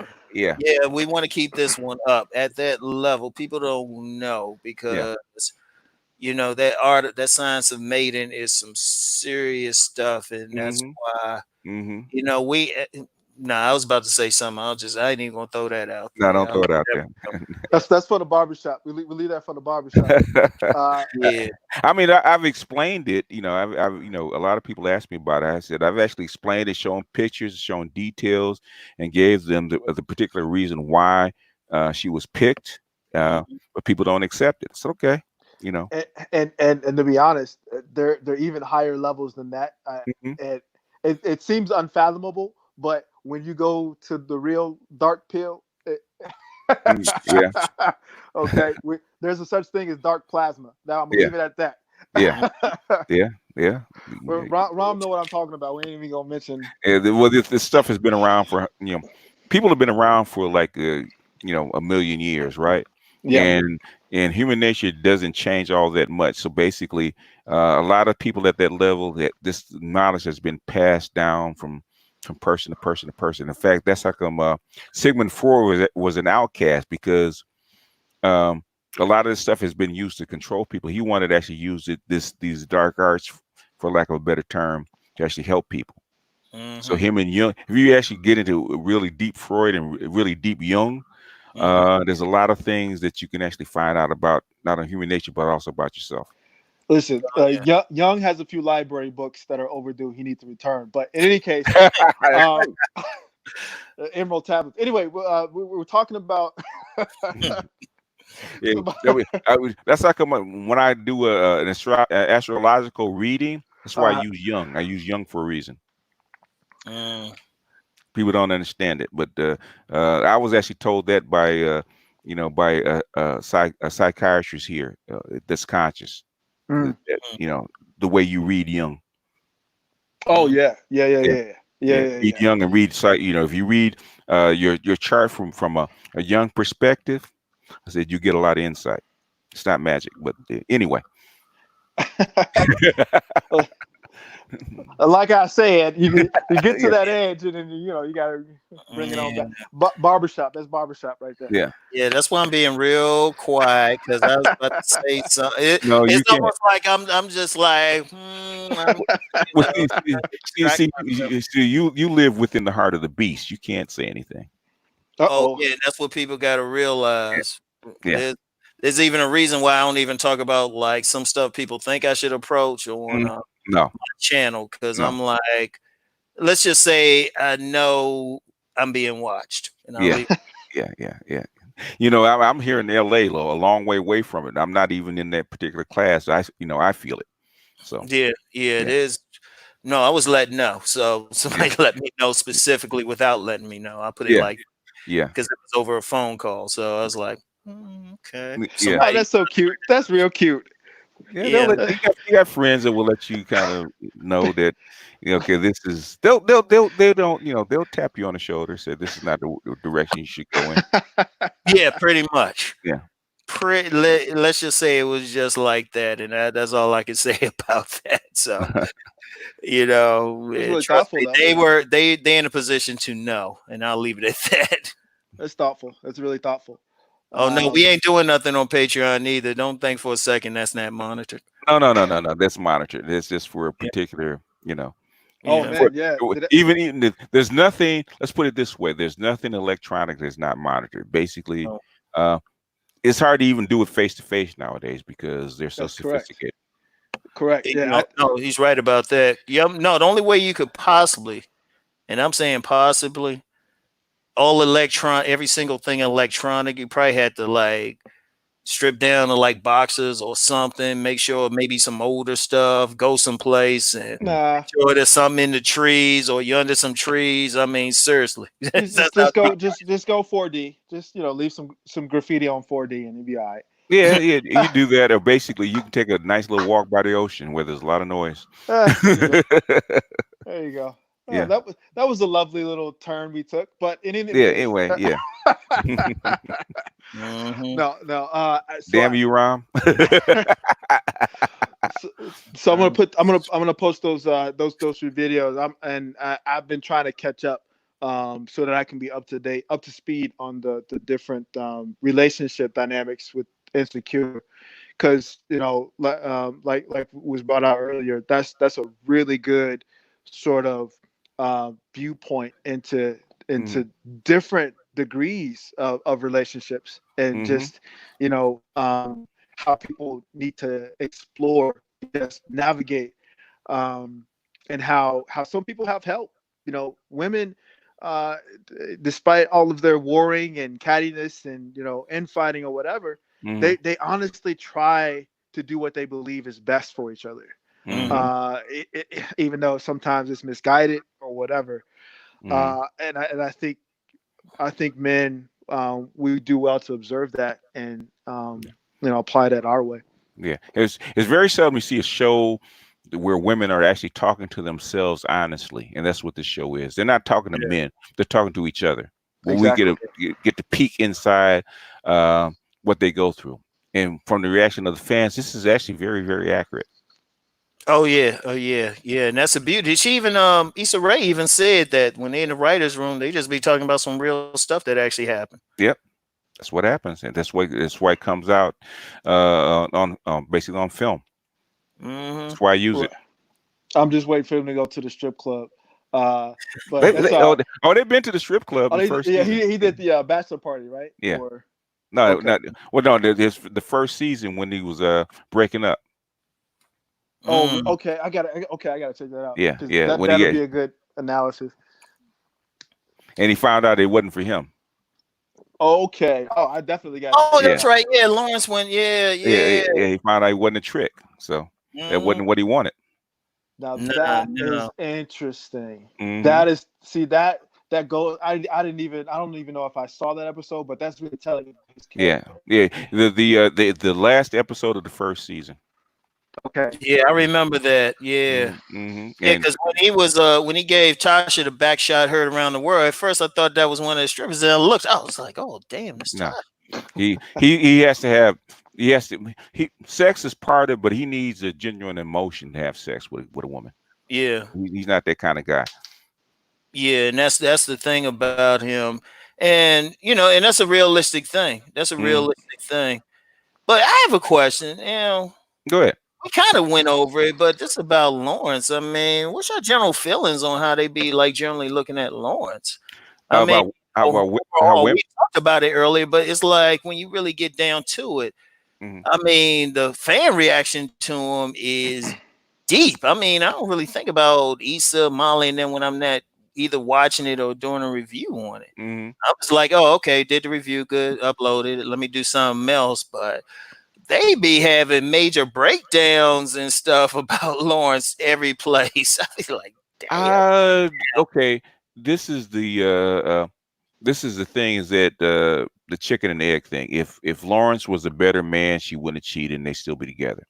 Hmm. And since he wasn't a man he was supposed to be, she was he should forgive her for cheating and get back with her because it ultimately all this stuff was his fault.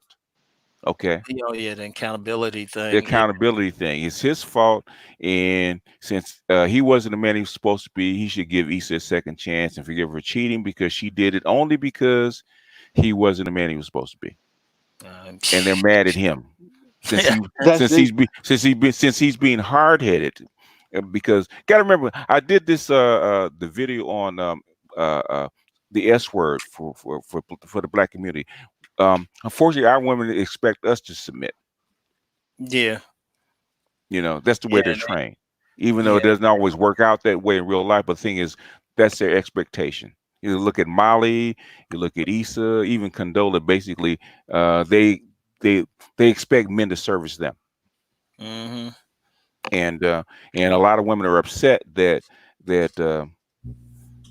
number one, um, he didn't submit to her will as far as getting the job and getting off the couch and that kind of stuff. And then when she cheated, he didn't forgive her. Hmm. Okay. Yeah. In other words, That's deep. because every woman is, if they would stop being mad at Lawrence if he got back with Issa. Hmm. So they represent a lot of the pain in their life. Okay, if the relationship would have worked if Ram hadn't have been worked so hard, or because the T-Tar was out there being who he was, right? Hmm. And so they do what they do a thing which is cheating, okay, or doing whatever they want. She was actually trying to dump him. Women forget that she's actually trying to Hmm. dump the guy, okay. Yeah. Right. Exactly. But the thing is, it's still his fault, and it's still Mhm. his fault. And he's being stubborn because he's not admitting that it was his fault for laying on the couch and being a bum and all that kind of stuff. And he should forgive her and get back with her so she can be happy.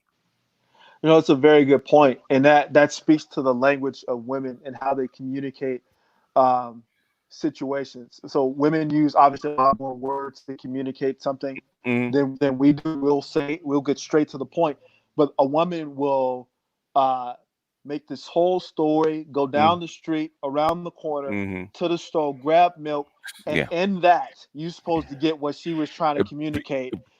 Yeah, okay, because and I've talked to Ram about this. Okay, a woman is not trying to communicate logic Right, to you. She's trying to communicate feelings. right. Feelings take more words than logic does. Men go straight to the point because to get to the point, it doesn't take that many words. All right. To communicate what you think of or what you think logically doesn't take very many words. If you actually get a woman to actually say what she thinks, it's 4 or 5 sentences. But to get what she feels, it takes a whole story.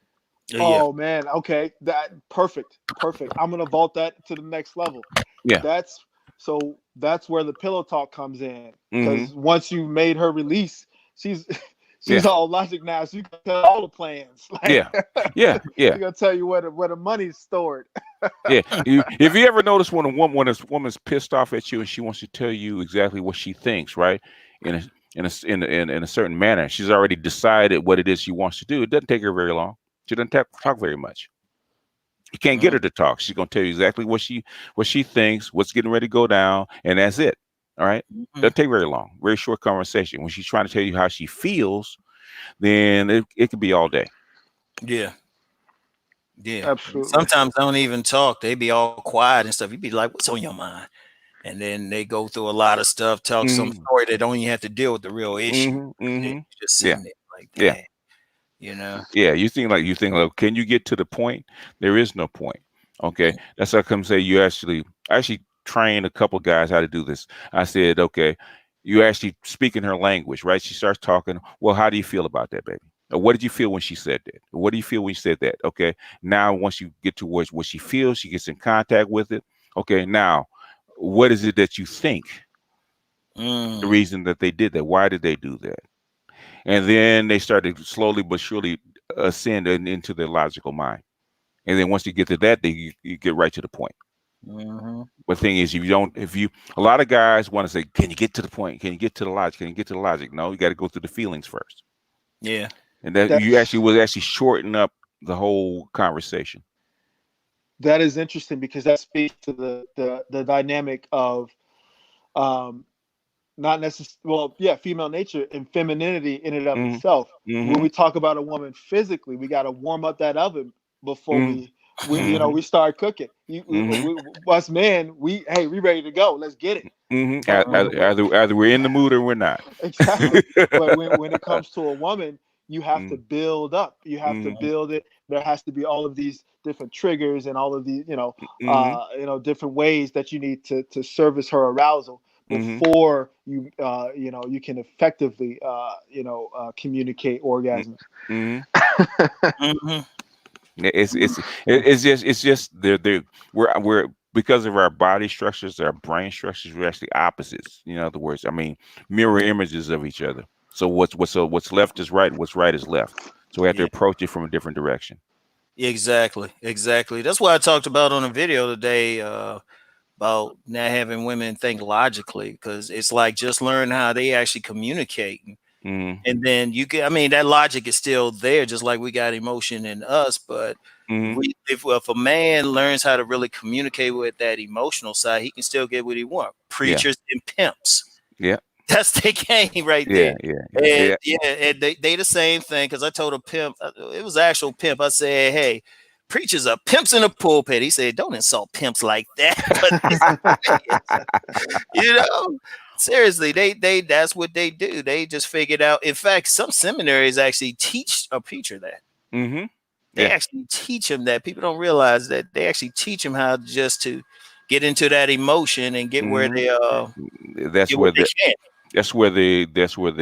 the harmonies, the music, the Mhm. tone of voice, the vibration of the voice, all that kind of stuff plays to a female emotion. Absolutely. Yeah, Mm-hmm. the sing speak. The sing speak. Yep. Mm-hmm. And Rob, I'll add one more P to that. You said pimps and preachers. I put politicians in there too. Oh yeah. Oh yeah. Yeah. Yeah. Oh They, yeah. they are experts at tugging on the emotional strings, and Mm-hmm. obviously demographically as well, most politicians cater to the female populace within Mm-hmm. their Yeah. given demographic. Yeah. Once you kind of, I was actually talking to a friend of mine. I said once he said a lot of the women folk don't uh, like debating when or actually being around them sometimes. I said because you see through them. Mm, Hmm. As soon as they start talking, once they understand that you see through them, they don't, they actually stop. They actually talk less. mm-hmm. Correct. That is a very good point. I've noticed that. And Ram, to what he just said, to what we just said, that's why in situations like the one in Silver Springs, Hmm. I when I know there's going to be more women or a lot of women, Hmm. I try to bring a woman with me Hmm. Oh yeah, you because had your assistant with you. and because well, I mean, and obviously this comes from experience and practice because a woman can communicate desire to another woman Hmm.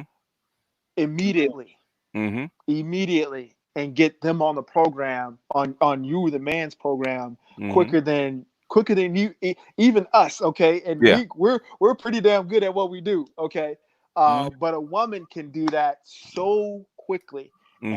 and have other women invested Hmm. because they know how to, well, they speak the same language, They speak the same and language. Yeah, they do. um, a lot of what we do is, you know, decoding that language, explaining to men that language and the whys of that language, because Hmm. we got to know why. Even just as a novelty, we need to know. Well, why does it work that way? I'm gonna take this carburetor apart just to see what Let Yep. me look at the four chambers and how the spark plug ignites it and Yeah. why. Yeah. Um, but yeah, no, that's a very good point as far as when a woman that actually happens in the corporate world when a negotiation has to go down and you've got a female lead or a senior level VP at another company and you're negotiating with them, smart, savvy, senior level male, um, leaders say, "Bring Susan, bring this one," because she acts as that softening agent, but also as that lie detector, mm-hmm. um, Hmm. and that's pretty deep. Hmm. Oh Yep. no, that's some real talk. That's why you'll see like some powerful men. They'll have a woman in their orbit. You know, they'll have that woman right there. Even if they married, it might just be more of a business thing. But they take them to these like rich and powerful things. This is for women who get the shit done. You Yeah. know. And a lot of guys don't get that, but that's why the powerful do it. And like I said, Hmm. it ain't necessarily mean like they can't get with other people and all of that. They usually have an arrangement. But when it come to business, they got that woman right there. You go, in fact, you'll see that at like some powerful like get-togethers. The men might be talking about whatever, but then the women getting the shit done. Boom. Yeah. Exactly. And And that. Go ahead. no, I was going to say, I mean, they kind of showed that, like with the whole Black Panther mythology. He always had those women bodyguards, but it's Hmm. actually deeper the way they showed it in the comics. And Hmm. you get a lot of times, or even in the Justice League movies, like, yeah, I saw it. Lex Luthor at the after credit scene, he on that boat surrounded by women, Hmm. you know, but they And all serving him. That's the key to it. That's Hmm. the key. They serving him. If women are actually a lot more loyal to a cause if you can get them emotionally invested in it. Boom. Hmm. correct. And Hmm. that is a dynamic that plays out in every culture. I want to say every culture. When you look at even not only just politics in the corporate world, in the underworld, in the mafia in Italy, they call it the belladonna. She's the one female boss that gets to sit at the table with all of the other men. It's the same element in the Yakuza and the triads, and a lot of African cultures, a lot of indigenous pop. There's at least one woman who is qualified to speak amongst the men, and they know that feminine component is that missing link that goes missing in a lot of masculine councils, Hmm. right? But the right woman can provide that balancing agent, and you see that expressed in a lot of successful councils, across cultures. Yeah, well, basically, women are the door to the hidden world, to the Yeah, to the emotional world, which is like 90% of what goes on with you is actually emotions, not logic. So they're the door to that dark world. Even yeah. they don't understand it. That's how come they need a man to actually run their emotions through the logical filter. Exactly, exactly. You know, it's interesting you said that because I remember a social circle I can't really bring out. I can bring out this much Hmm. where the men were kind of in like some conflict but needed to get some things done.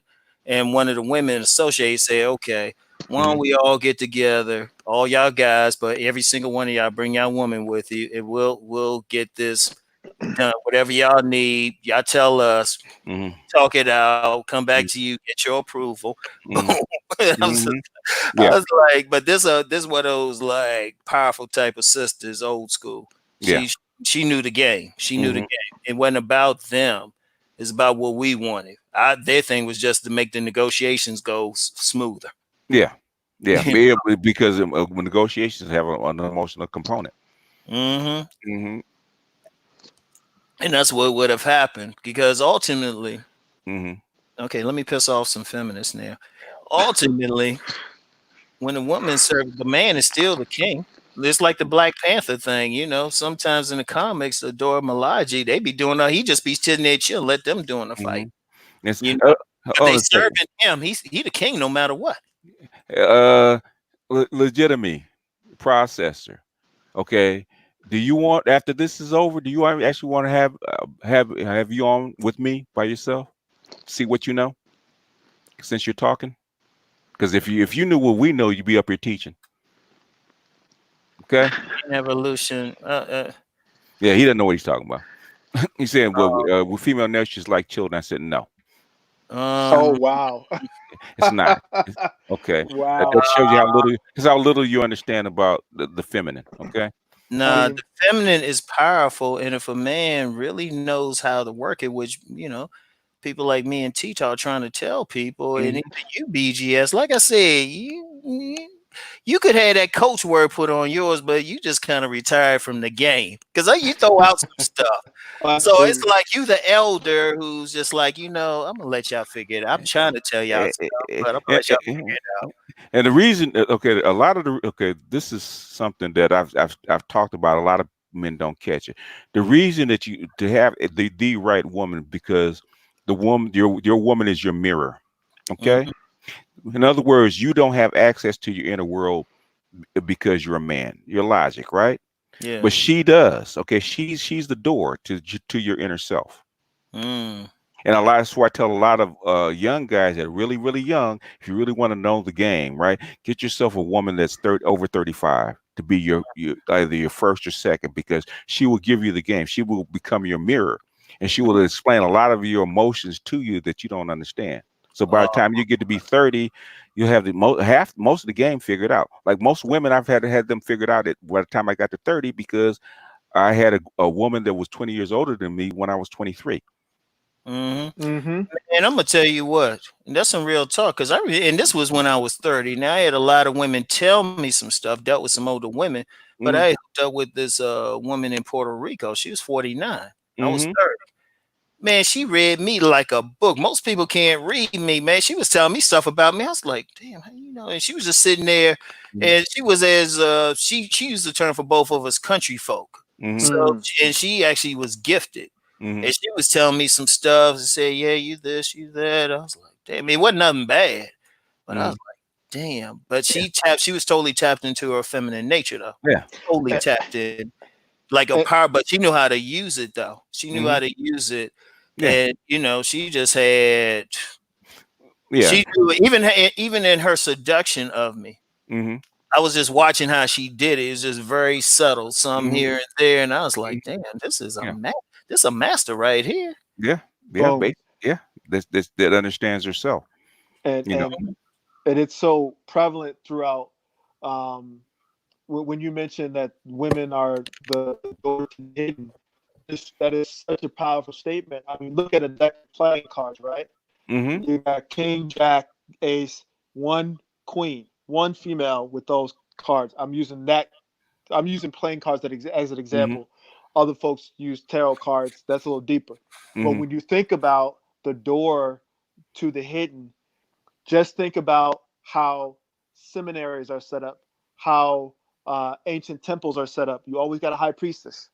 You Mhm. always have that feminine door to the hidden. Okay, we Mm-hmm. won't get too far off into metaphysics, but Mhm. that's absolutely the point. That's exactly the point. They have access to things, to gateways that we do not, and that's the beauty of the human experience. We have so many things happening interdimensionally on so many levels, and if we just restore the relationship between the elders, the wise men, the warriors, and the young folks, Mm-hmm. we'd have this, we'd have something working out. But yeah, the feminine is so important. Femininity is so important, Mm-hmm. Mhm. um, to men who are in the know. Let me just put it that way. If you want to Yeah. be, the butt head, and all men can run the world and do whatever, make everything work. Okay, sure. But the guys who understand the power of, so football teams who have cheerleaders, Mm-hmm. okay, let's just go there. Um, that's an element that goes back many years, Oh, through multiple cultures, as far as oh the no! It goes all the way back to our hunter gathering tribes. And absolutely. if you Yeah. understand the football, actually it was actually at my nephew's football practice, right? It was a football game right before the game, right?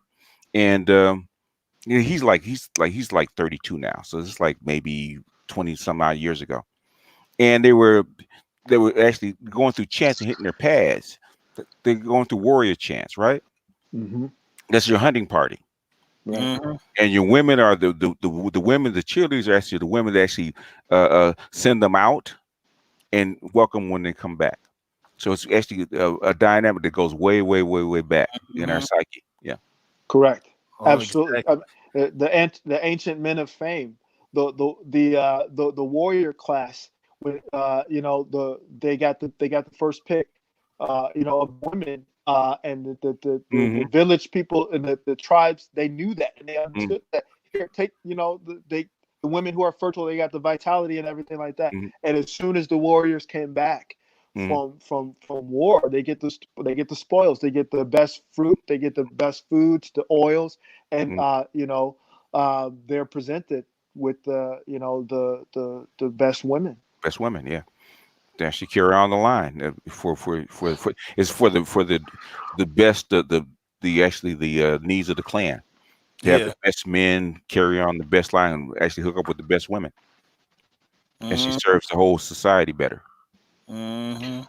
So yeah, so that feminine, the divine feminine plays out. You know, People try to talk shit, be like, "Oh, y'all talking hotep stuff." There's a reason why, that whole community was a thing, and it's still a thing. But Mm, the dynamic, of between the masculine and the feminine, I think that's at the core of a lot of what we teach, and the principles that we try to convey. This whole thing called life is an experience. mm, It's a set of passages, that you are here to evolve through. mm, But it's not a sprint. It shouldn't be a sprint. mhm, And the older men, they like to impart that on the younger men. you mhm, know drink in the experience. Smell her perfume. Mm. Feel Oh feel yeah. the smoothness of her skin, as in contrast to your calloused hands. Those are the instances and the moments mhm. that really inspire the fullness of this experience and this thing that we're having, Yeah, as a collective consciousness. yeah, and it's always better to know a few women well than go through 1,000 women that you don't know. No, that's really true right there. It, you know, Very true. I'm gonna tell you what, that's true because I'm gonna put it out there. Okay. I'm gonna put it out there because one of the things that's been the secret of my success. I just don't always like show the women I deal with. Well, yeah, one youngin. Mm. But you know, and you and BGS and both of y'all seen what I've shared some pics with y'all private. Uh-huh. We'll leave it at that. Uh-huh. But it's like the woman has to bring something to me, and I actually have a few. I'll shout out. Well, I ain't gonna shout her out, but one I might deal with once a year, Mhm. literally. But Okay. Yeah, that's yeah. all I need, and she Okay. know it too. Okay. You know, we don't lock each other down. We get together, but then I'm energized to do certain things. Mhm. Yeah. You know, is that is and it gets into some deeper stuff. It ain't just straight fucking. I'm gonna Mhm. put it like that. It ain't just straight fucking, but you know, it gets more into the tantra or Mm. sacred sexuality stuff. Mhm. Once you there, just the energy there, Mhm. boom. You could manifest anything. A man could create anything. Just have I'll keep a notepad by the page Yeah. and a couple of others. I don't even have to do anything intimate with. Just have a good conversation with Mhm. 3 hours, then produce something else. Yeah, I don't realize how people don't realize how many of the sites I got up, how many stuff I got out, just dealing with a certain woman at a certain time for Mhm. that sex transmutation. Mhm. You know, and it's not always physical. It's not always physical. It could be just, and we don't even have to be like phone sex talk or anything. It's just a communication, letting the energy come to you. Boom. But at the same time, it can't be just any old woman. I got to see where her head's at, where her energy is at, how feminine, where her feminine energy is like, Mhm. especially. Mhm. And does that bring something out in you? Because uh the women that you vibe with every woman that you vibe will bring something different out in you. Yeah, let me Correct. say something. Let me say something. What's this dude's name? Legitimine processor. Mhm. Dude, really, man? Seriously, man. We on a higher level, man. We don't Yeah, have time yeah, for the yeah. bullshit. I'll deal with you later, man. So I'm And asking same you to, thing with the person asking about Pookie and Ray Ray, man. We if you sit all back right. and listen to what we talking about, man, I, for real. I, I, It's I higher don't, level. I don't want to start sniping people, so I'm asking you guys to chill. Yeah, Okay. seriously, man. Seriously. Taking the game we giving y'all some higher level shit that we pushing the edge to. Like I said, we want this like thing to stay up. All right. Yeah. Normally I just be like, hey, whatever, or just ignore you, whatever, man. Mm. But Yeah. this higher level shit, we telling you some shit that the elites know, some secret societies know. Yeah. Yeah. I'm trying not to snipe people, but if you guys have been, for the most part, been pretty well behaved, so I haven't had to do it. So, Hmm. but if you're going to continue, I've answered your question a couple times. If you really want to get into it with me, we can do this offline. But I have guests, so I'm Yeah. asking you guys to be on your best behavior. If you don't, guess what? You can come back another time. Yeah, seriously, Mhm. y'all, because there's some part y'all don't realize. I don't think a lot of people, some people get it, but there's some powerful information. It- We it- telling it's, you some stuff that elites know. If they, one of them listening, it's like, okay, yeah, yeah, they, Kevin Sanders actually talked about this, and for men of power that have a lot of money and a lot of success to actually have this written into their contract. And the reason they do this for a certain group of women is because they want to be inspired, and the feminine actually inspires them to actually go out and do what they do. You yeah, know, exactly, and so yeah, they that's the power. and everybody understands it. Yeah, Absolutely. seriously, that's That's it. Go ahead. that's a really good point that you just brought up, and that's why I always talk about men having rosters. Hmm. Hmm. But before that, I mean, obviously we've got there are men that are more geared towards monogamy. Hmm. That's the case in every culture. But there are a lot of men who are naturally geared towards um, maintaining or managing, you know, multifaceted relationships. And that's Hmm. why I talk about having a roster Hmm. of women who service various aspects of your life.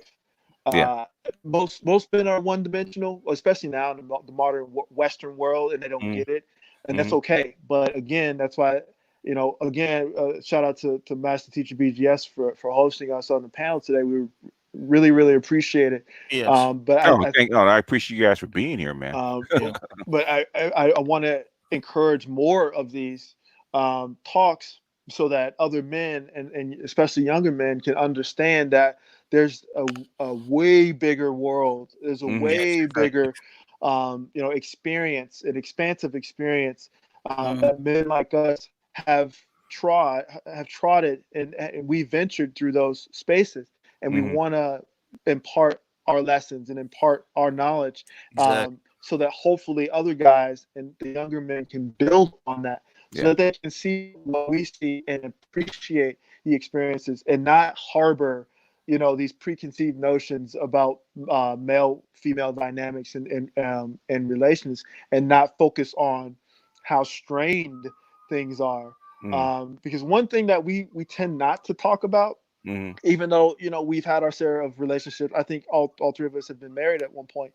Um, but we don't harbor, or we don't harp on those negative things. Yeah, we talk about lessons learned, and Mm-hmm. what we did to manage and to move on, Mm-hmm. from those circumstances. But we're generally positive, and we can have these conversations from a place of positive introspection, because it starts and ends with us. Yeah. Who we are as people will come across in our conversations. If we're negative about our experiences, and we did not learn, and we're stuck on a negative feedback loop, or we're stuck in the past for whatever reason, that's going to present itself. But if we're introspective, if we can look at a situation just like we're just looking at a TV show, we're observing Mm-hmm. art in the culture. Okay, it's a piece of art, and it takes a wise man and a grown man and a mature man to be able to just observe a piece of art, and then disseminate what the elements are, to the collective. And I think that is something that should be raised up and celebrated in more spaces. Yeah. Okay. This is your fellow Baltimorean, Ram. The, if you ever get a chance to talk to him about politics, probably somebody we want to talk to. But this is Oh, Lindy. He wants to ask a question. Go ahead, Lindy. Hey everyone, how you guys doing today? doing all right, Hey, fam. Lynn, how's it Good. going? I just had a quick question, and it's about how would I say? What about the more artistically minded man who do they have a better understanding of their inner feminine? Sorry. I would say, basically, yeah, your art does lie in your feminine. It lies in your emotion. So basically, doing art, doing music, that's like a musicians and artists and singers actually attract more women because they are in touch with their feminine. Yeah. By doing that practice, you do get in touch with your feminine if you don't go too far. It's like a lot of guys that are in the, say, like high up as far as artists actually cross over and do become bisexual Yeah. because they get so in touch with their feminine, they kind of lose contact with their masculine. The thing is, it's a delicate balance. But yeah, if Yeah. you actually want to Always balance. grow your inner feminine, you actually do write, or you do art, or music. If you Yep. actually want to grow your because men and women have both sides, right? Yes, Right. exactly. I was about to say that. Yeah. Yes. So basically, and Dionysi taught us that you have to develop that other side. You're actually born masculine and logical. Mm-hmm. To actually be balanced or be complete, or completely in the marriage, you have to grow that female side. Even Jung says that. Mm-hmm.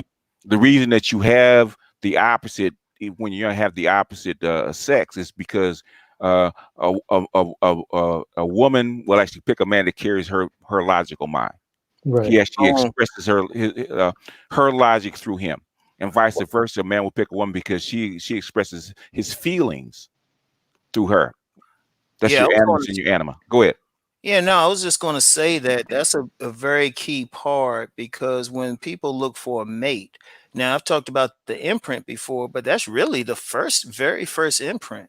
You Mm-hmm. look, a man is going to always look for that inner feminine, the woman who can express his inner feminine, and the woman looks for the man who can express her inner masculine, Mm-hmm. or at least come as close as possible. That's actually the first thing. Now, does it work out that way in this culture? No, not really, not to most people. But if someone can find somebody who matches that, what Master Yao would call the sexual id, Mm-hmm. boom, that's a Mm-hmm. powerful relationship. Mm-hmm. Even if they don't get married or anything, they the type they like click lifelong. In fact, if they meet each other, that's a click, because that woman, for the men, that's the woman who's expressing all of that. Now, as Master Teacher BGS said, Mm-hmm. you still want to work on it. Oh, and let me say something real quick. Go ahead. Just a tangent, because you get some people talk about why I call you Master Teacher. I called you Master Teacher from the moment you said you practice Black Gnosticism. People Mm-hmm. don't know about that path. As soon as you said that, I said, okay, that's a Master Teacher.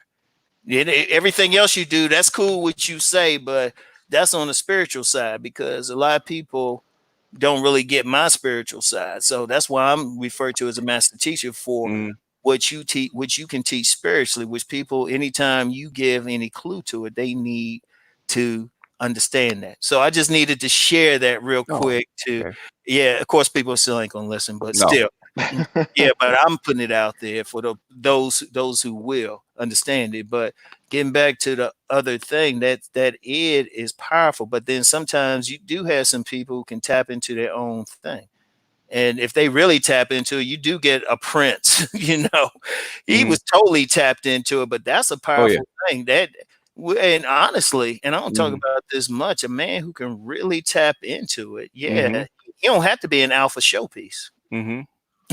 He don't have to be an alpha showpiece or something. And he hit it on another level. That's a different level right there, but it's powerful. And even Mm-hmm. But for a woman who can tap into it, that's powerful. Yeah. Yeah. But a Yeah. lot of Powerful times, woman. Yeah. A powerful woman can actually tap into both sides. You mhm. know, if she can get into her logical mind, she'll actually rise very quick. But it's rare. very, Yeah, very, no, it is rare. It is rare. It's a certain level of spiritual evolution when you come across that. Mm-hmm. So it's rare to see that. And No. if you ever get that, you ever see that in a person, it's always how multifaceted they are, whether male or female. I can give you one. Everybody knows her. That's Michelle Obama. Perfect hmm. example of tapping Mm. into her logical mind with her feminine. We might not like her, but the thing is, you can see it how she affects people with it. Okay, let me Yes. let me Yeah, let I me get just noticed Romeo that. out real quick. Okay. While Obama became president, as soon as I saw her ass, I said that motherfucker gonna be president. The second I First saw lady. it, I was like, yeah, You know what convinced me that he was going to be president when I saw Michelle Obama actually giving a speech in Iowa, mm. and the little old white ladies were coming up to her, hugging her. I said, okay, Mm. she People connects. don't know that wasn't no like, oh, just lovey dovey thing. There's Mm-mm. probably a lot into that, but we Hmm. want to keep the stream up. We won't Yeah, go there. and yeah. They were both. They both had natural charisma, but they're actually very well trained by a certain person. We won't talk about that on this stream. But go ahead. No, no. Yeah. But yeah, I would say, I mean, obviously, fabulous answers. But to get back to your question about art and how the artist, in particular, a male artist, expresses the feminine side, I think the best artists or the most renowned artists throughout history are examples of, touching on that. A lot of people who study humanities as a elective or whatever in school, they go through these different lessons, and they learn about the muse. And I Mm-hmm. think the muse was spoke. I think Master Teacher BGS has done some videos about muse Mm-hmm. and the use of a muse. But one of my favorite examples of an artist who was definitely in tune with his feminine, and it showed in his work. So, myself, I'm a classically trained jazz trumpeter, and I've Okay. taught jazz for about 20 years. So, well, we call it bebop, but whatever.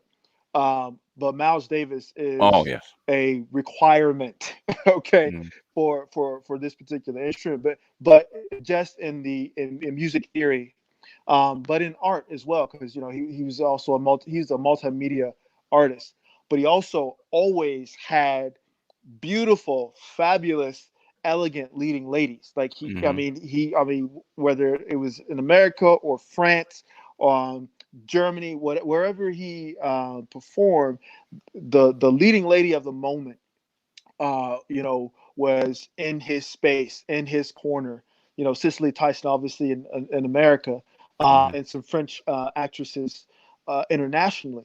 But the thing about Miles Davis, or one of the things about Miles Davis, and why he is my favorite artist, he and Pablo Picasso, is because most artists don't really go through the hero's journey like BGS mentioned earlier. And Mm-hmm. and I'll put my 2 cents in with Ron when he says, BGS has definitely earned the title of master teacher, because most teachers, um, I say contemporary teachers, don't understand the importance of the journey of the hero. Um, and a good artist, just like a good athlete, takes the hero's journey. If you look at Miles Davis, he was up, he was the spry youth, rookie of the year or whatever. He Mm-hmm. hit drug, he hit a down point, but then he reemerged as the ultimate hero. Same thing with Michael Jordan, rookie, the most popular rookie. He hit a low point, with his dad passing, and he had to leave. He had to go into hiding. He hooks up with a mentor, Phil Jackson, and ultimately services his elevation to, um, the Hall of Fame. So when we talk about um, a male artist embracing the feminine, Mm-hmm. that's essential. That is essential. If you want to have the fullness of the experience, but also the fullness of expression. And I Mm-hmm. think that that's the goal of every artist.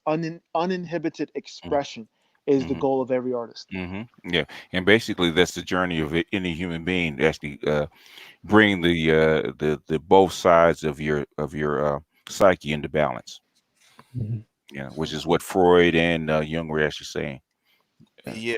between Yeah. the masculine and feminine, how do you bring those two into balance? Mm-hmm. Yeah, I've been Yeah. trying to figure that out.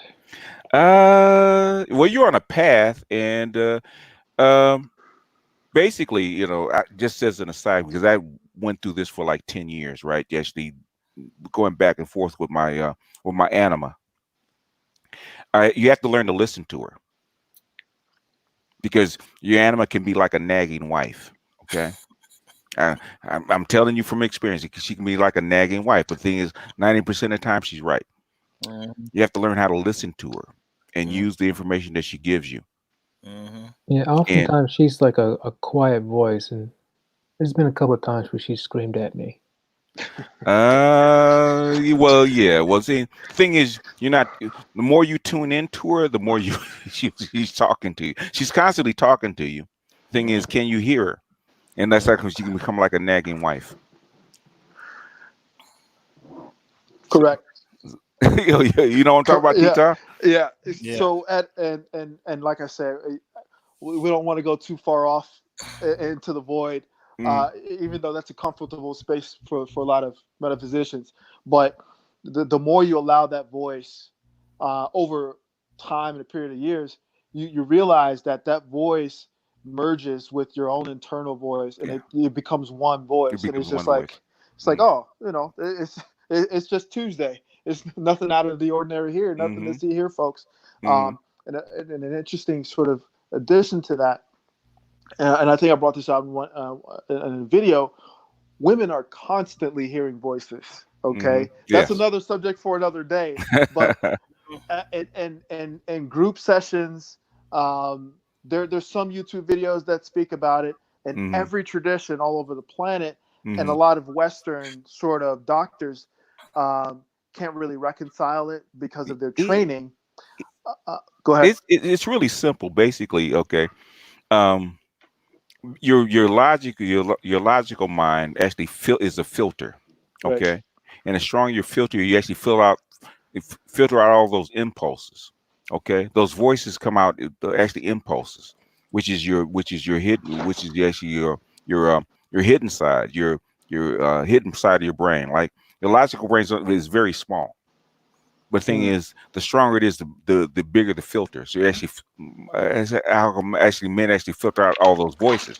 Women mm-hmm. can't, because they're actually more in tune to to the emotional side. See, we Right. filter it out. We might hear one or two, but they hear a bunch of them because they have all these impulses that they can't filter out. It's like they have to have a man to actually control them. In fact, For the women, they really don't have a big enough filter. They need a pimp. Okay. Right. Right. Okay. Well, I mean, that's well, think Because they're about it. really impulsive.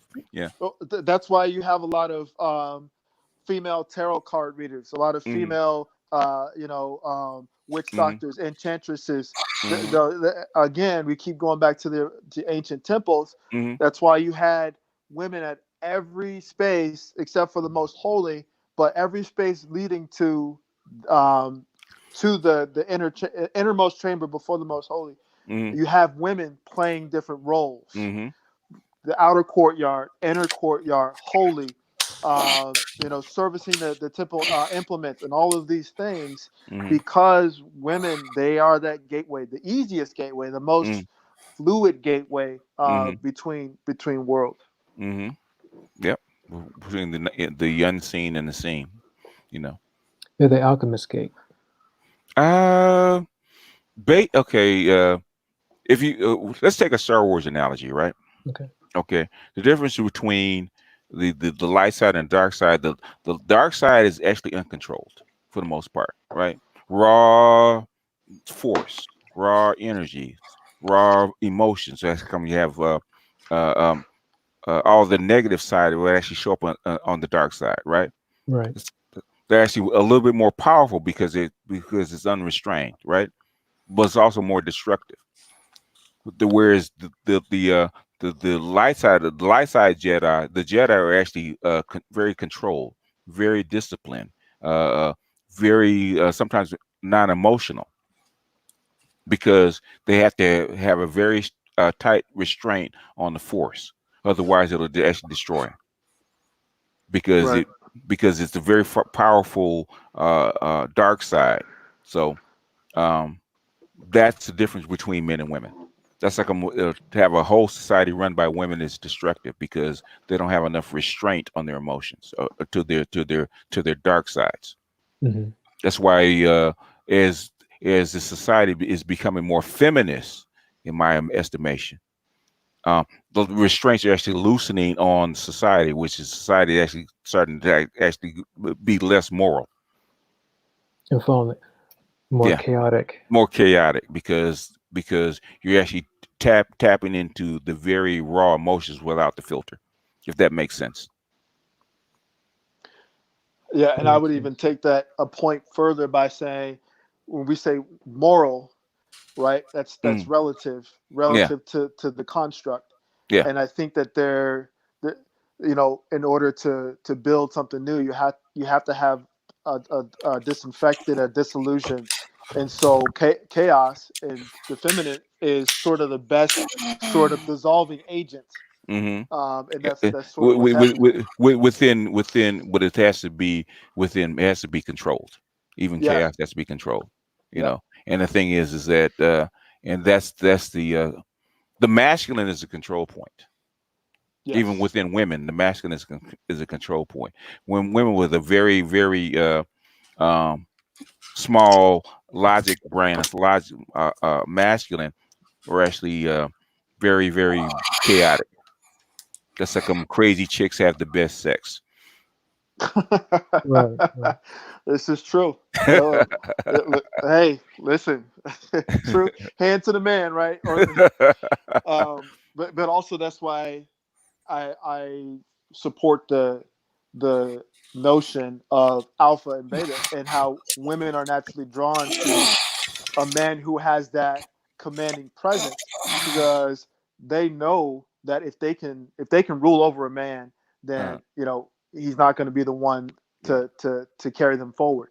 yeah, yeah. Okay, we're coming up on right on like 2 hours and 43 minutes. I don't know how long Rom and cousin Tito have. I don't know we can actually lose track of time by talking about this kind of stuff.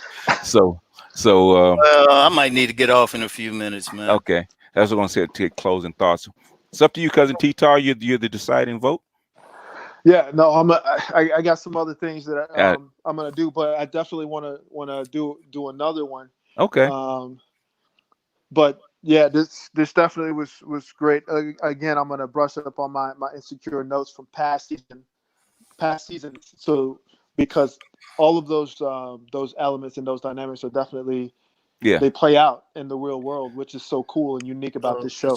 And you can actually show, instead of explaining it to guys or people, you actually show them, in an art form. Okay, look at this example, like the one I actually used for getting out of the friend zone from Grownish. Right. Okay, this is what it looks like.